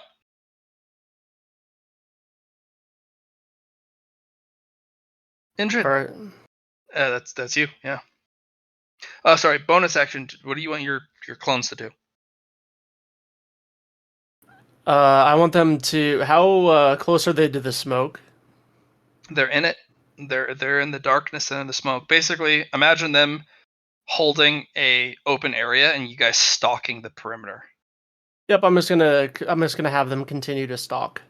Okay, so you can. And my nightmare clone is going to be close by to me, actually. Okay. So yeah, so they have a hard time deciding if they do see you. Mm-hmm. Okay. All right. Indrid. E. He's not looking so good. This last vestige, this last bastion of humanity's power here is holding out. I'm just He's gonna. trying. I'm gonna blow my death whistle to give everybody a debuff. Ooh. Okay. Take that fatigue. It's the second time you've blown it. E. But I did have a nap last session. I remember saying. Yes, I'm you doing did. pretty all right. Okay, I'm gonna roll openly. So this is the first. This is the guards. Yikes. So first guy feared for 3 rounds. Feared for 5 rounds. Feared for 3 rounds. He passed. Feared for 5 rounds, and he passed. So 4 of the guys literally run off into the dark. And the 2 other guys kind of back up and just huddle real close to the guy, the adventurer. Is this like D&D where if something runs from you, you have an opportunity of attack? You did fire your tails, so you can't shoot them, but Okay. I will Never mind. see if one runs by you. Okay. So if I roll 25 or less, one will run by you. You will get an attack of opportunity. Okay. Yes, one will run by you. You will have to use claws and teeth. Okay. Or actual hitting them with your physical tail spikes, not shooting them. Roll your damage. You also get sneak attack. He doesn't know you're there.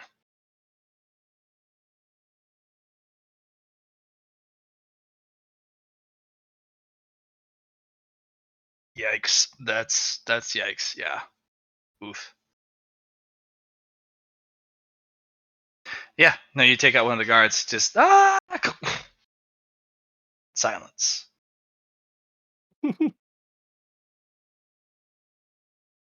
Your lord told you no mercy. Good start. Good start. Can I send a moth after each of the other ones running away? Sure can. Off they go. I would like to know where they are for later. Yes, they are. All right. He is going to instruct the guards to pick a target and shoot them with a crossbow. So, they're going to try and peer into the darkness. I did not roll a 1. They are going to shoot some clones. Both Nice. miss. Fuck. They're panicking, they're unstable, and they even missed the shadow clones. All right. His turn. He will cast his most powerful ability, Divine Intervention. And he will bring down the light of the heavens. And he will.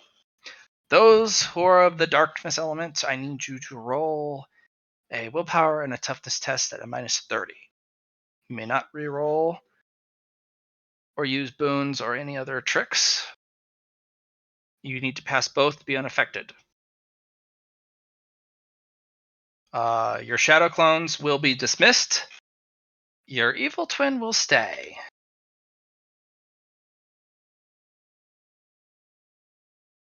Grimwald, roll 1d10.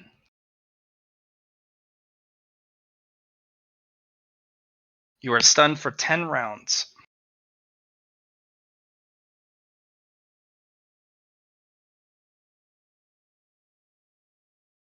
Android, roll me 1d4.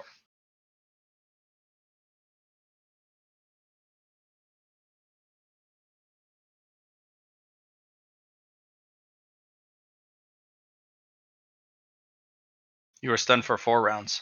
Physics. Oh, this is bad. Indrid, if you're in the air, you fall. So, a question for both my friendly fellows. Each of you have 5 merits. Yeah. I would suggest picking up Iron Jaw to roll a toughness test to not get stunned. Okay. How do I do that? Where's that? That is a tier 1 talent. That would be good, yeah. Having Iron Jaw would be great. This is... You can have the effect with Iron Jaw. Oh, if you pass? Okay. If you pass, yes. This is a magical ability. But for both of you, having the amount of time that you were stunned is huge. All right. So what do I have to do to you? I added it already. What do I have to do? It's you just roll toughness, and if you pass a toughness, this one you can re-roll or use boons or fate points to if you don't get it. If you pass the basic toughness, since it is magical ability, instead of ignoring it, Grim. I'm gonna use my temporary boon plus 3 of my regular boons. well, Or actually, I would only need I think 2. Susie wants to give you a reroll. I will. Oh, okay. If you'd like to use your boon as well, that would be helpful. To give you better chances. So please roll. A reroll. Excuse me. So Reroll I'm that just toughness. rolling regular toughness. Yeah, girl, you will have to use some boons there. Your temporary boon, and I think one extra boon. Okay. Instead of 10 rounds, you were stunned for only 5. I will Okay. re-roll. Okay. Or maybe I should just buy one toughness. I would buy one You toughness. buy one toughness I'll would buy help. It would one. be a lot cheaper. I'll buy one toughness. Okay. Ellie, you're only stunned for 2 rounds. Okay, well, I still fall out of there. Which sucks. Depends on how high you are, though, because it could How be. high are you? Yeah. I don't. I'm gonna say you're not. I'd be you're close not- enough you're to not. see the ground. Would she glide down with her wings, in a No, sense? you would plummet Plummet, okay. because this is a light attack. You're gonna fall 30 feet,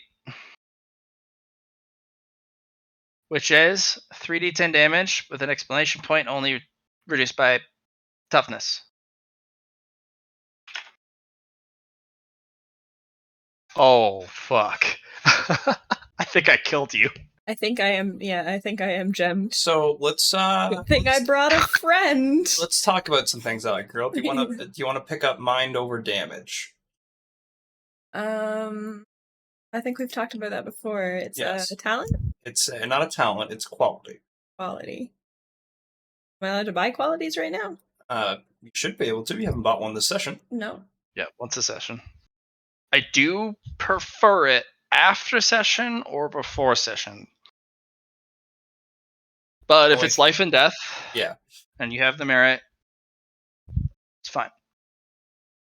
Where is it? It's mental.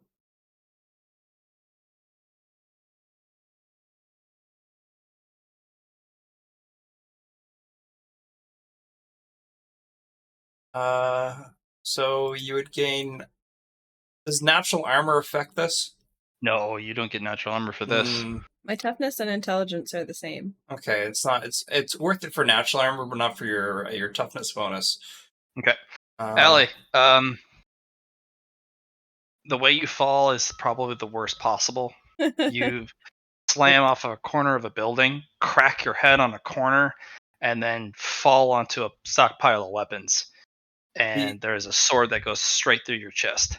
The only thing I can suggest, I know we'll be able to get your core here, is I think fate points have the usage to reduce stun, and I just want to double check that. Give me 2 seconds. If you want to burn fate points, absolutely you can. I don't really want to burn. I feel like Grimwald will pick me up and take me home. Won't you, Grimwald? He's also stunned for 5 turns. Oh, that's true. Hopefully he doesn't die as well. But I am stealthed, like very stealthed. While stunned. There are going to be, well, you're stunned for 5 turns, and your stealth has been obliterated by the giant beam of light that Does this has look illuminated like the area. a raid boss or something? Good night. It's his ability. He's a paladin. He basically brought down a beam of light to dispel the darkness. Okay. All right. And Well, my since you nightmare guys twin is are- next to me. All right. Yeah. Okay. I mean, Okay. I dig. Well, what happens, I suppose. Yep. So, I will roll Hey, you toughness. still have your nightmare though. Yeah, you have your nightmare. The guards are going to. There's only 2 left, which is good. I'm going to see if they even notice. They do not actually notice, even with the light, where you are. So, 1 turn has passed. 4 turns of stun left. The hero is going to cast Fey So, Lights. am I Oh. using? Should I use a fate point? Well, if you want to burn a fate point to survive, now's that. You can't just delay it. You got to pick now to burn it, or you're dead. Matt, I'd just like to bring up the fate point usages. I posted in the Okay. chat. All right.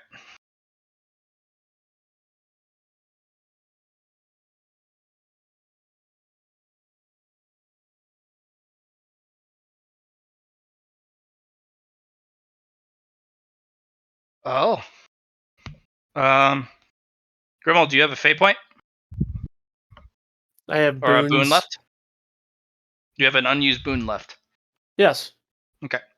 From what Johnny has posted, at the second to last one, you can use a fate point to remove all levels of stun. While it won't. I don't want it to run that way in this particular game, since you guys have so many extra reroll chances. If you want to make it stun levels, that would make it more It sense will for you, be a roll. Matt. Okay. So roll a 1d5 for a boon to determine how much stun you remove. You have 5 stun, roll a 1d5. If you roll perfect, you're no longer stunned. If you roll less, okay. So you use a boon, you're only stunned for 4 turns, not 5. Allie. If I burn to live, would it be a used fate point or an unused fate point? It would be The threshold. What? No, it would be a reduction Some of your of these. threshold, so it'd be a used fate point. Yes. Do you want to use a fate point to try to reduce stun? Can I do that? Is Matt going to let Yes. me do that? Yes, you can use a fate point to reduce stun. Okay. How much stun do you have? I 2? had 2. Yeah. Roll a 1d2. You have to roll 2, otherwise you fall to the same fate.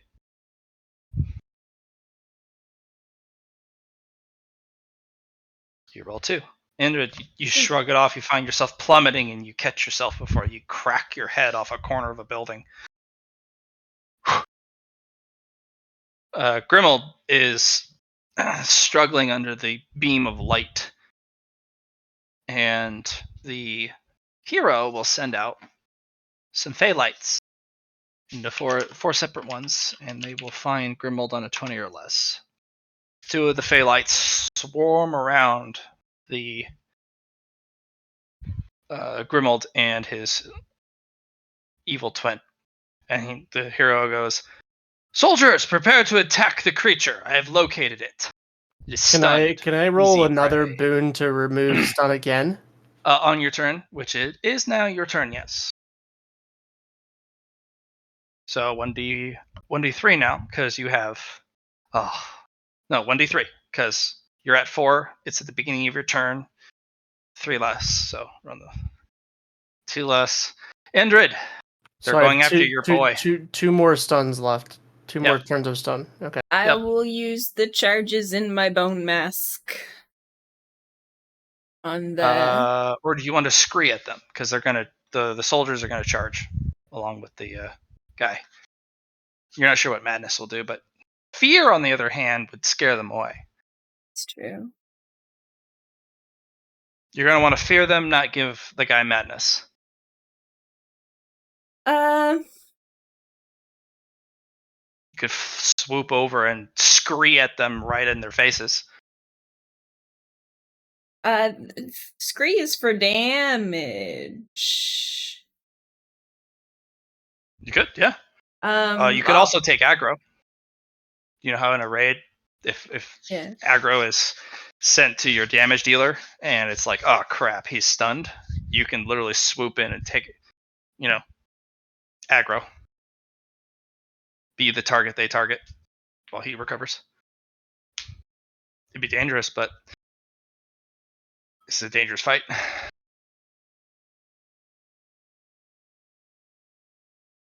You know what? I'm gonna fly over them and drop my sleeping potion on them. Okay. Why You'll don't I probably just get the do guards, but that? unless I roll 95 or higher, you're not gonna get the silver tier adventure with the sleeping gas. Well, I probably wouldn't have gotten him with the fear. Actually, you might. Fear is a much more difficult status effect to overcome. That You're the fear bringer. He's badly wounded. okay. Think of all the bonuses you have for fear. Yeah, I do have a Yeah. lot of bonuses for fear. Yeah. And it's opposed. You have mastery and intimidate. Yeah. Yeah, Ellie. Okay. Fear. I will go cast Fear Me. I'll create them and Mm-hmm. cast Fear Me.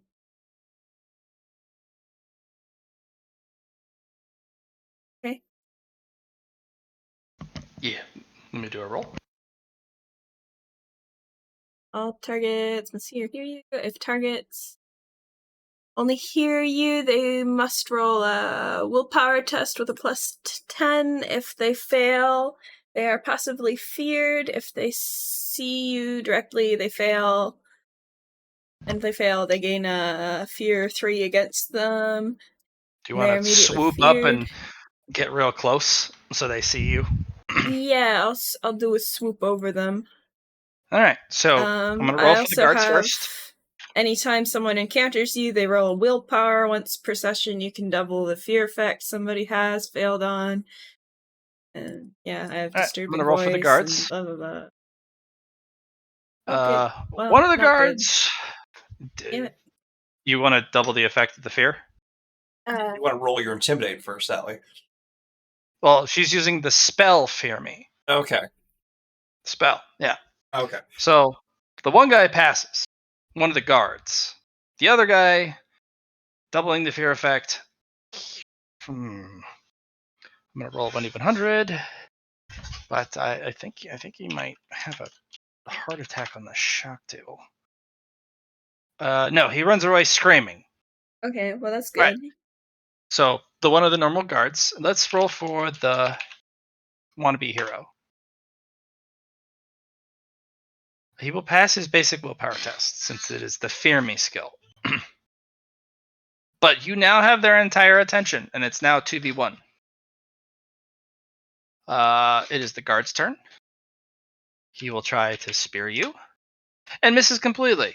Good. It is now the hero's turn. He is going to try and use a spell, which is he has to actually hit the spell. It's called Banish Evil. He will succeed in hitting you with it. You roll dodge. He gets a minus 20 to your roll. I like that much.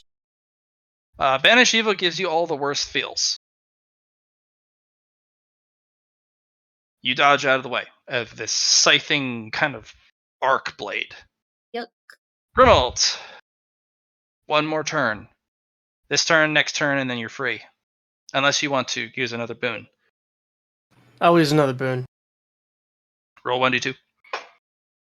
If you roll 2, you're good now. If you roll a 1, you're good now. You're good. You're no longer stunned. And you get your full turn. Indrid has flown into their faces, scared one off, and they're trying to stab and basically kill Indrid. But their backs turns to you.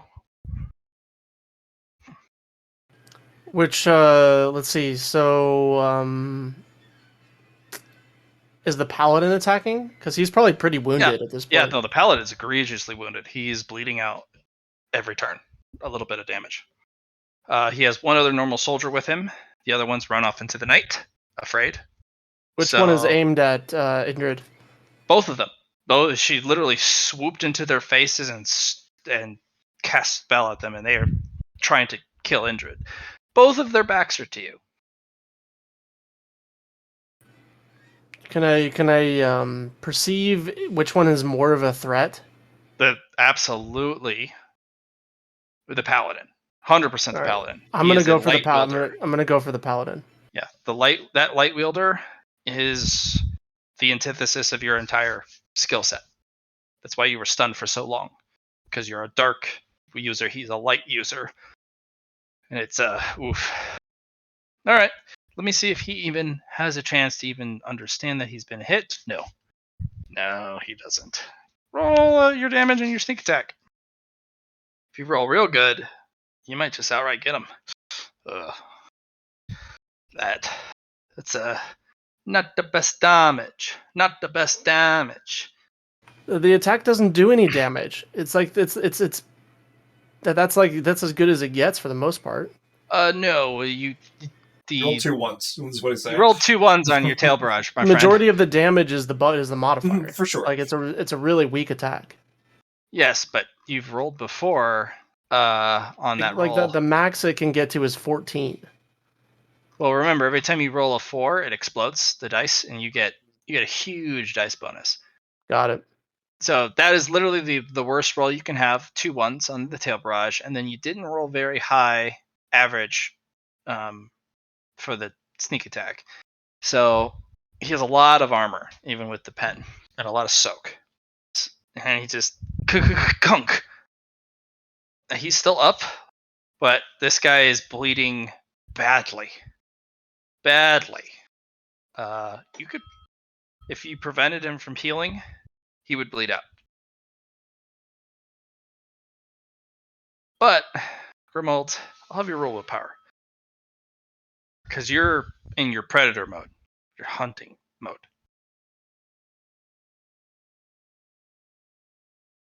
He did something unforgivable to you.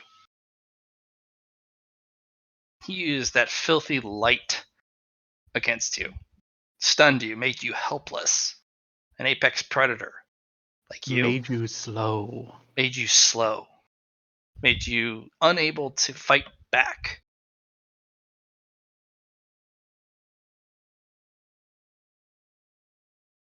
And Yeah. He knows you're there. You'll have to displace to get your sneak attack again. right. Okay, so I'm going to leave my shadow twin, my nightmare twin, where I'm at, and I'm gonna displace behind him, in the clouds, kind of like 10 Yeah. feet behind him. Okay. All right, Indrid. Grimold's back in action. Your distraction worked. Excellent. They weren't able to target and take him out. That hero is looking really, really poor. Like, really poor for health. Sorry. Hero candidate. He's not a full hero. He doesn't have the actual hero title. He's a hero candidate. He wants to be one.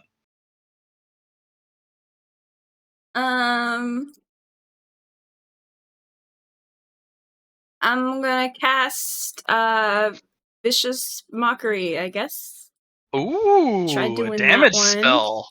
Okay. Yeah. I'm gonna be like, you're not a real hero. We know. Oh, okay. Add another dice damage to that, because you actually hit a sore spot for him. You're not a real hero. Another what? Sorry? Oh, a single dice to the damage. Okay, so 1d5 So if it's a 1d4, psychic damage. Yeah, add And another. he has a penalty on his next attack roll. Okay. Go ahead and roll that damage. My keyboard's been not working very well lately for some reason. Ooh. So it's only, you said it was only 1d5? Yeah. Go ahead and roll it again, because you got another d5 on top of that for the actual like deep wounding insult to him, because that was vicious. You're not a real hero. You'll never win. So roll another d5. He'll scream at you. Shut up, you vile beast! What do you know? I'll defeat you. Would And your other. would my disturbing voice add anything onto that? Yeah. Yeah. The character gains a plus 10 to intimidate skill test, so I guess it wouldn't really do a whole lot unless I roll. Can I roll an intimidate at the same time? Not unless you make it a combo ability with merit. That's fair. Or an evolutionary combo ability. But for now, you have his entire focus. He is absolutely livid at your existence. How dare you not call him a hero, the respect he deserves? How dare a monster even talk to me? Oh, he's so absolutely livid, pissed. The soldier will attack. Action. Let me make him roll a willpower test, because you are in his presence. Fear rating. He runs off screaming. back to the hero. He's going to cast Banish Evil. It's a basic dodge test. It's that same, I don't want to get hit by that. That's a really bad spell. Oh, I will re-roll. Ooh. I hope so. You dodge out of this scything arc blade that fires at you. Yuck. Ooh, I got it back. All right. Good, I'm running low. Yeah, you got it back. All right, cool. Nice.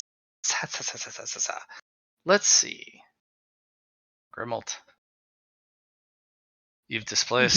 Do I see any spots in his armor that are not that are compromised? You hit him or... again, even with half-ass damage, he's gone down. Okay. Your damage is puncturing through the armor he has. Like it's not enough for. He doesn't have enough defense.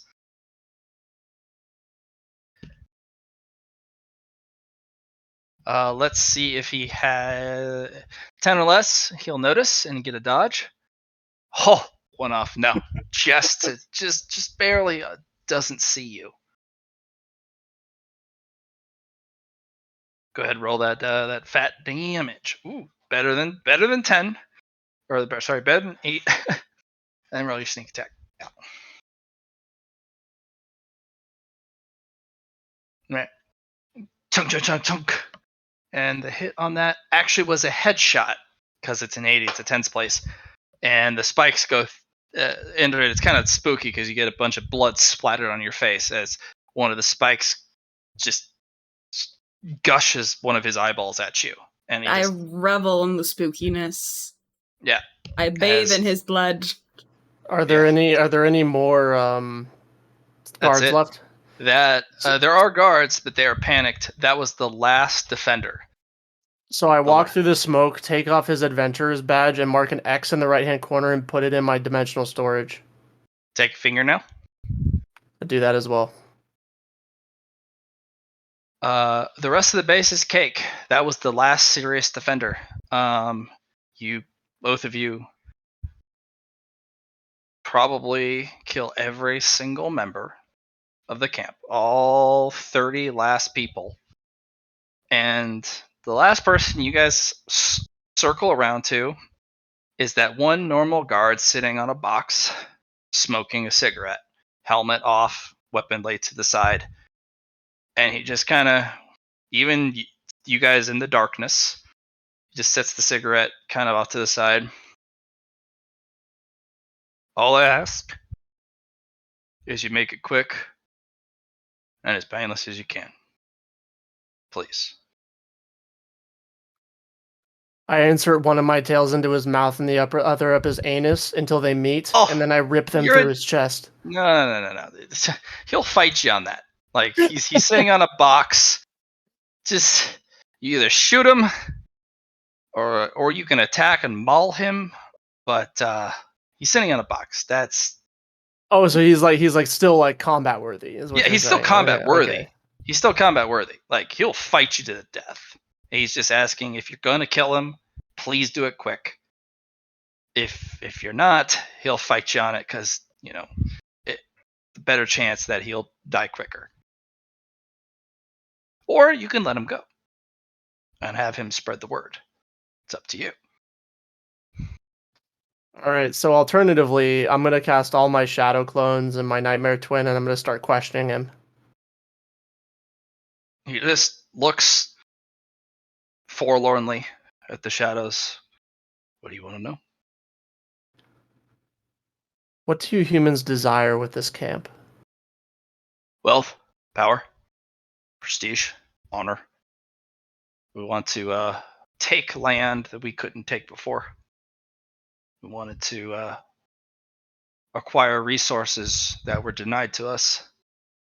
We wanted to kill everything in our path and gain benefit. We want to expand our territory. Are you aware of a great party that is headed in the name of Nareem? I didn't know there were followers of Nareem left. So Nareem's not bad. I just I didn't know there were followers who worship Nareem. She's been out of favor for decades. So no, I don't. I'm just a guard. You killed all the people who would know those answers. The hero, who most likely bled out somewhere alone, crushed under rubble. His second, blown to smithereens. Parts and bits of him will be maybe found across the desert in the dunes. And his third, slaughtered in the square just now. There's no hope for us on this base now. Yeah, as he takes a huge drag from his cigarette. How much of the cigarette is left? 2/3. I sit there watching until he finishes his cigarette. He will actually reach in and pull out another. He's got 4 more in his little pack. He's like, And I will he smoke will here use all the night. heat of the last cigarette to light the next one. Next question. You probably got more. What is that thing you've got in your mouth? It's a luxury good. It's a stimulant. Helps keep me awake at night. It's harsh at first, but it's soothing after a while. It's expensive, of course, to purchase in our markets, but they have us working at every hour, especially since as he kind of gestures to the destruction behind you, since that. So, keeps me awake.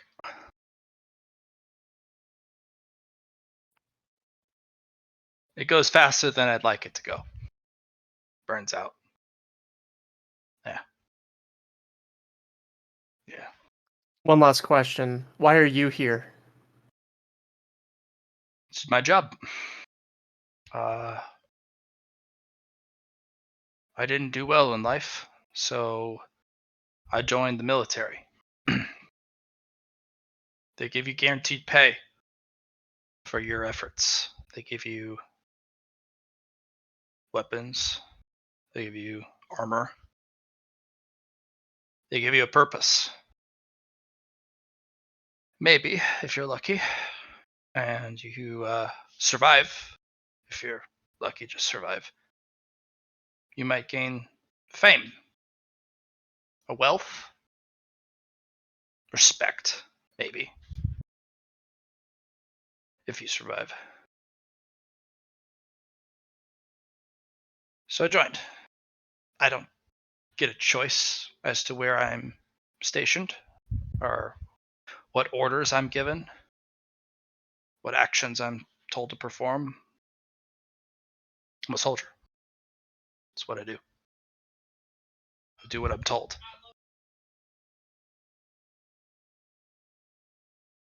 I was told to guard the base, protect the base. There's no more base. So I gave up.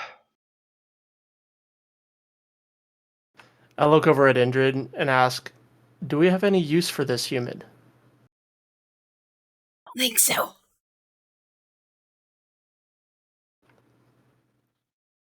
Susie will pop up.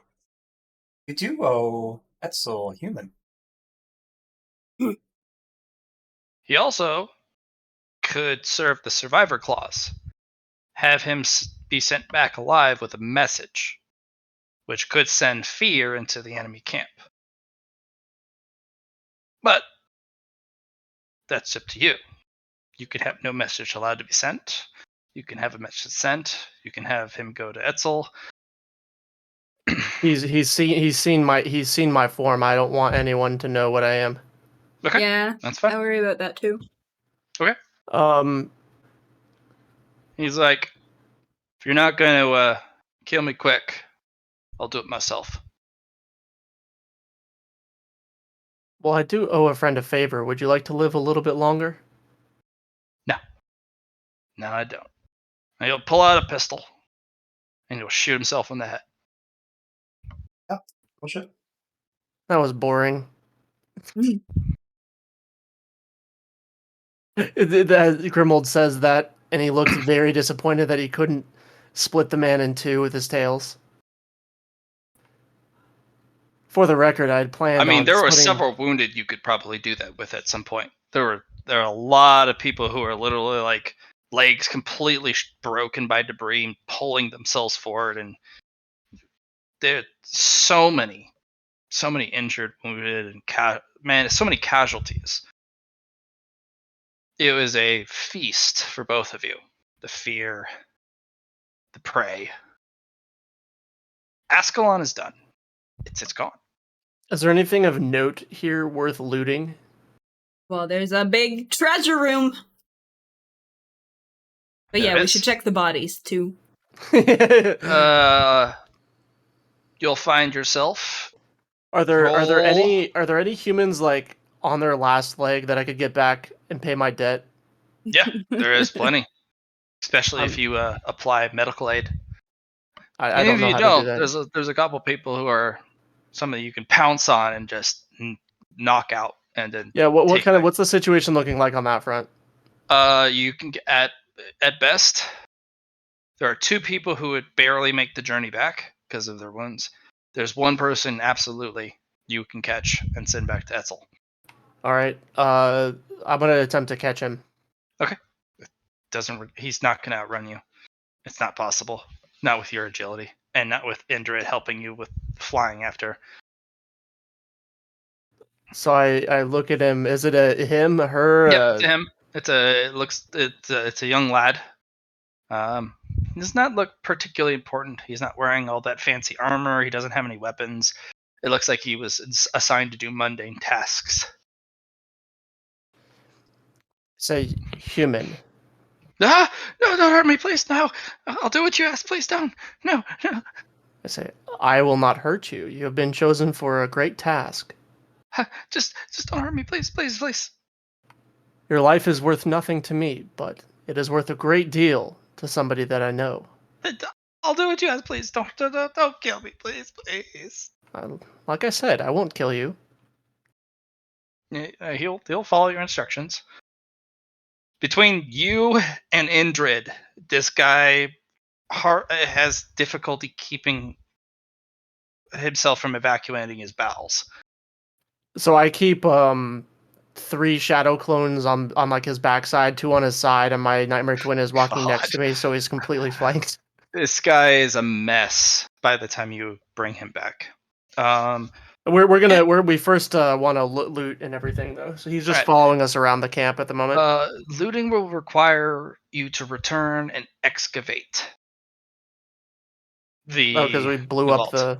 Well, you blew it up twice. It's so buried and so compacted into the mountain, it'll require a group or a significant time to use earth move to push away the earth and get in there.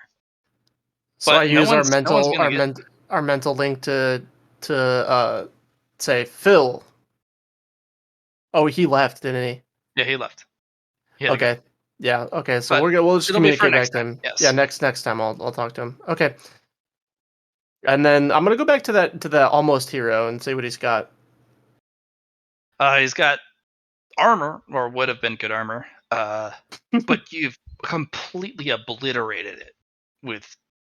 It looks like a bunch of bullet holes, like 50 cal bullet holes went through his armor in multiple places. For loot for the camp, roll me 1d1000. Me too. This is I'll have Grimold roll 1d1000. Okay. You have 887 dungeon gold. Indrid, roll me 1d5000. 5,000 on the dot. Let's go, Valley Girl. No, you shush your mouth. Oh, it's close. Oh Very my gosh. close. You will receive 4,915 dungeon silver. Grimold, roll me 1d 20,000. That is how much human gold you receive, which is a tenth of the size of normal dungeon gold. And then Indrid, roll 1d 50,000 for human silver.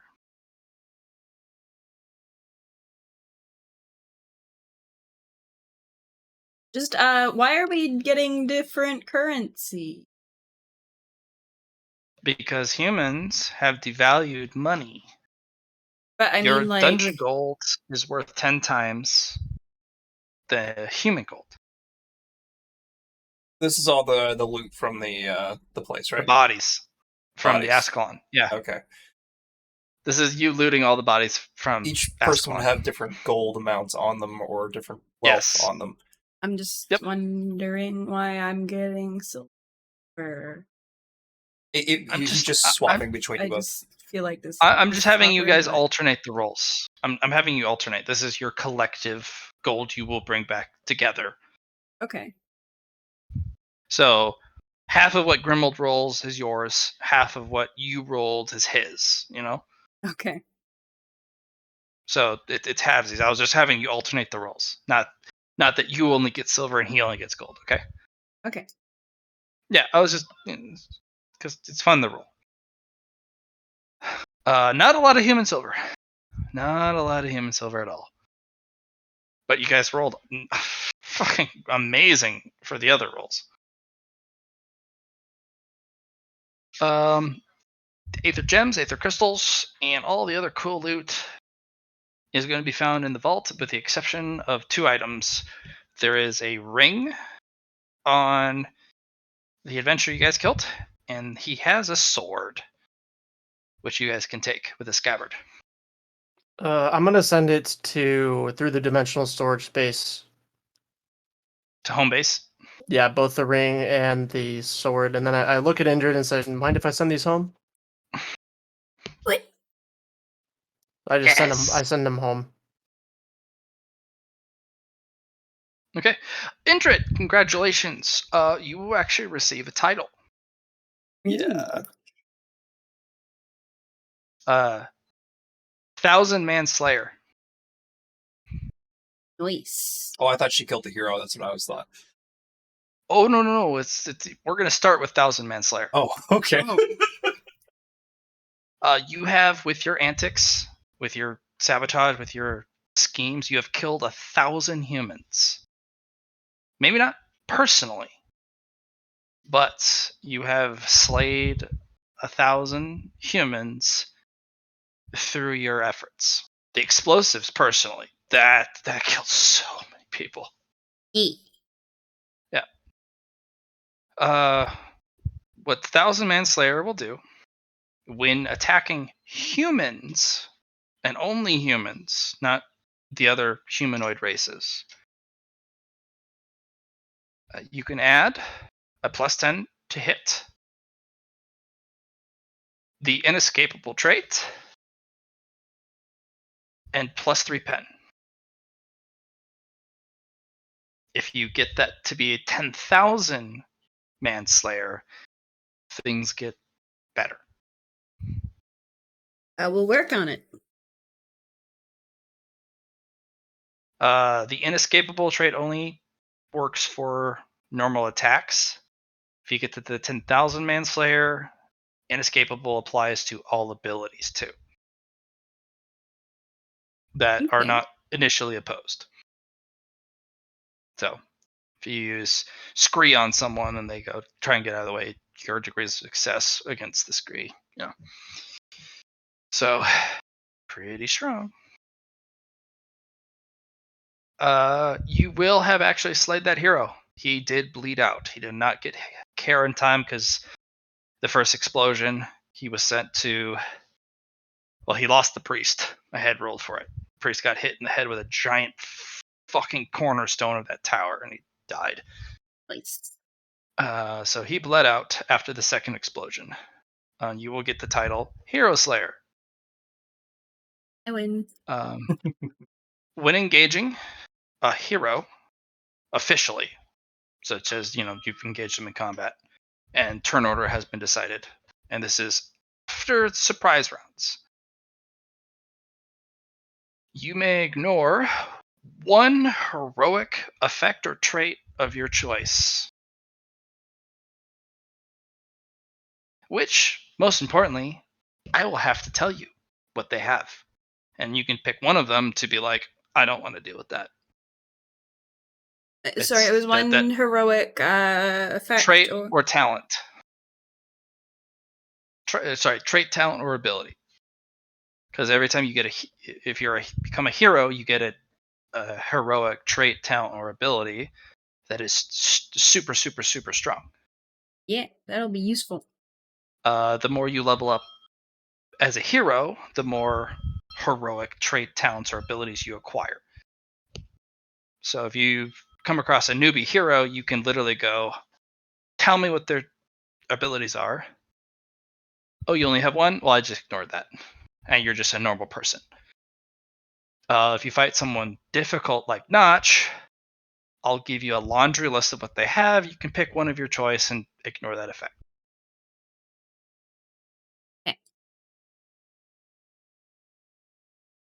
This is an ability you can, or a title.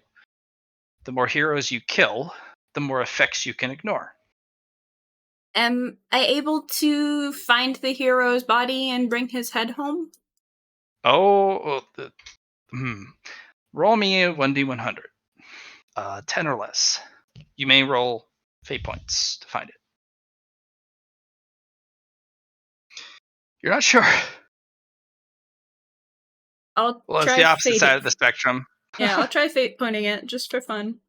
Okay. Nope. What about for boon usage? No boons. Okay. You're not sure where. You'll have to find him later. But yes, there is a head here somewhere. Or at least you need to find his primary weapon. But absolutely you can find it. Unfortunately, it's not today.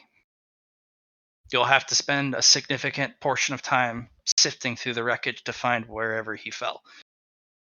Well, Grim has to take his hostage home, and we have to wait for everybody else to get back. Can I just spend some time here sifting through the wreckage with my moths?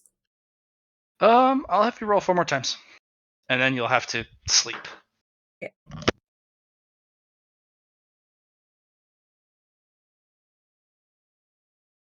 Nope. I would try a 44 reroll then, I guess, because you have to be lower.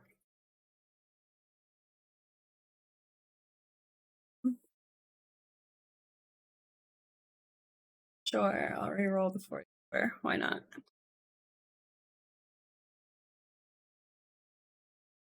We'll have to look next session because you're tired.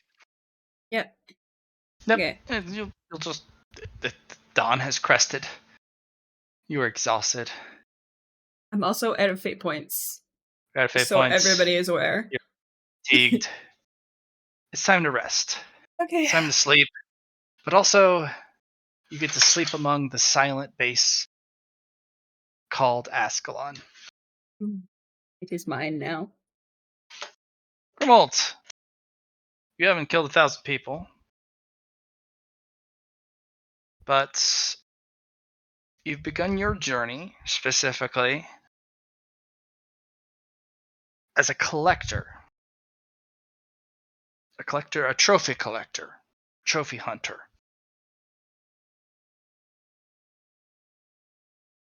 So, Taylor, you here? Yes, sir. There's a quest that is given to you. Ooh. It's a system quest. You're not the sender is garbled. Doesn't make any sense to you. The quest is collect trophies, specifically badges. They don't care which ones, but you need to collect 100 bronze, badges. 50 silver badges and 10 gold badges. Your rewards is a title Trophy Hunter. Penalty of failure? None. Just means you just were never able to collect it. Time frame? No time frame.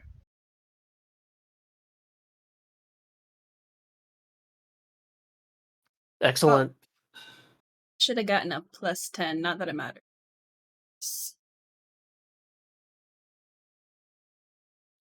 Someone respects your game, Taylor. Or Grimald. Someone respects your hunter's game. Someone likes that you're taking trophies and hunting these humans just like that. Collecting their so coveted little colored metal badges. There is a caveat on the thing. You do need to put an X, as in dead. Just like you've been doing on every badge.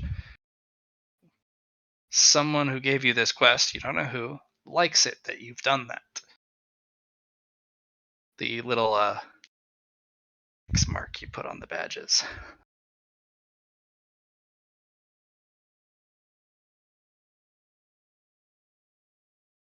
All right, guys. Well done. We'll call it here. It's late. Yeah. And great job, a lot of you. Thanks, You mind everybody. if I do my my moon rolls? Mhm. Yeah, whatever's left of your. Sweetness. Are we going to get any downtime actions before next session? You'll have to walk them back. No downtime actions before next session because you have to get back to home with your prey, and you have to literally Sounds march good. him back miles and miles and miles. Sounds good. So no But one hey. answered me earlier on if they'd like to donate for this endeavor. So just let me know if Allie's you'd like. out. Grimald's most likely out. Phil's not here. Eatsley has I don't know how many left. One. What am I donating? Your remaining boons. I have one. Okay, so 1 and 1. That's it. Literally, that's all you got. Oh. So 2 total. Sounds good. I will roll what I have left. Yeah, So and remember, you get it at the beginning of next session. Here we go. None for me, guys. But wait, there's more. Slash.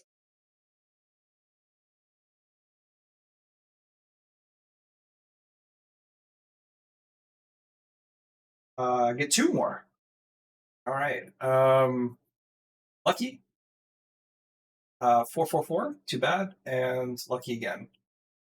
Nice. Okay, it is done. So we have done 1, 2, 3, 4, 5, 6, 7 notes of. Sounds good. All right, thanks, Matt.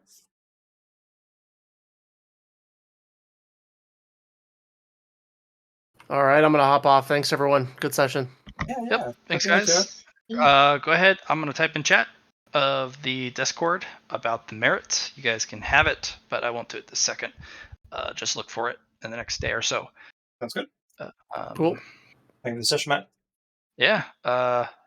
All the items you get are treasure or divine grade, but remember the Desolator literally blows their fire breath on them. So They got to be durable. They got to be durable. Anything that lived does not mean it's in good condition. Correct. Yeah. All right. Thanks, guys. I'll be back on in an hour and a half, 2 hours plus. So if Yeah, you're I think still Allie on, and I are great. going to bed. So. All right. Thanks, guys. Be safe. If I see you on later, Char, we'll do some stuff. But for Yeah. now, I'll see ya. Bye-bye. Bye-bye. Bye. E.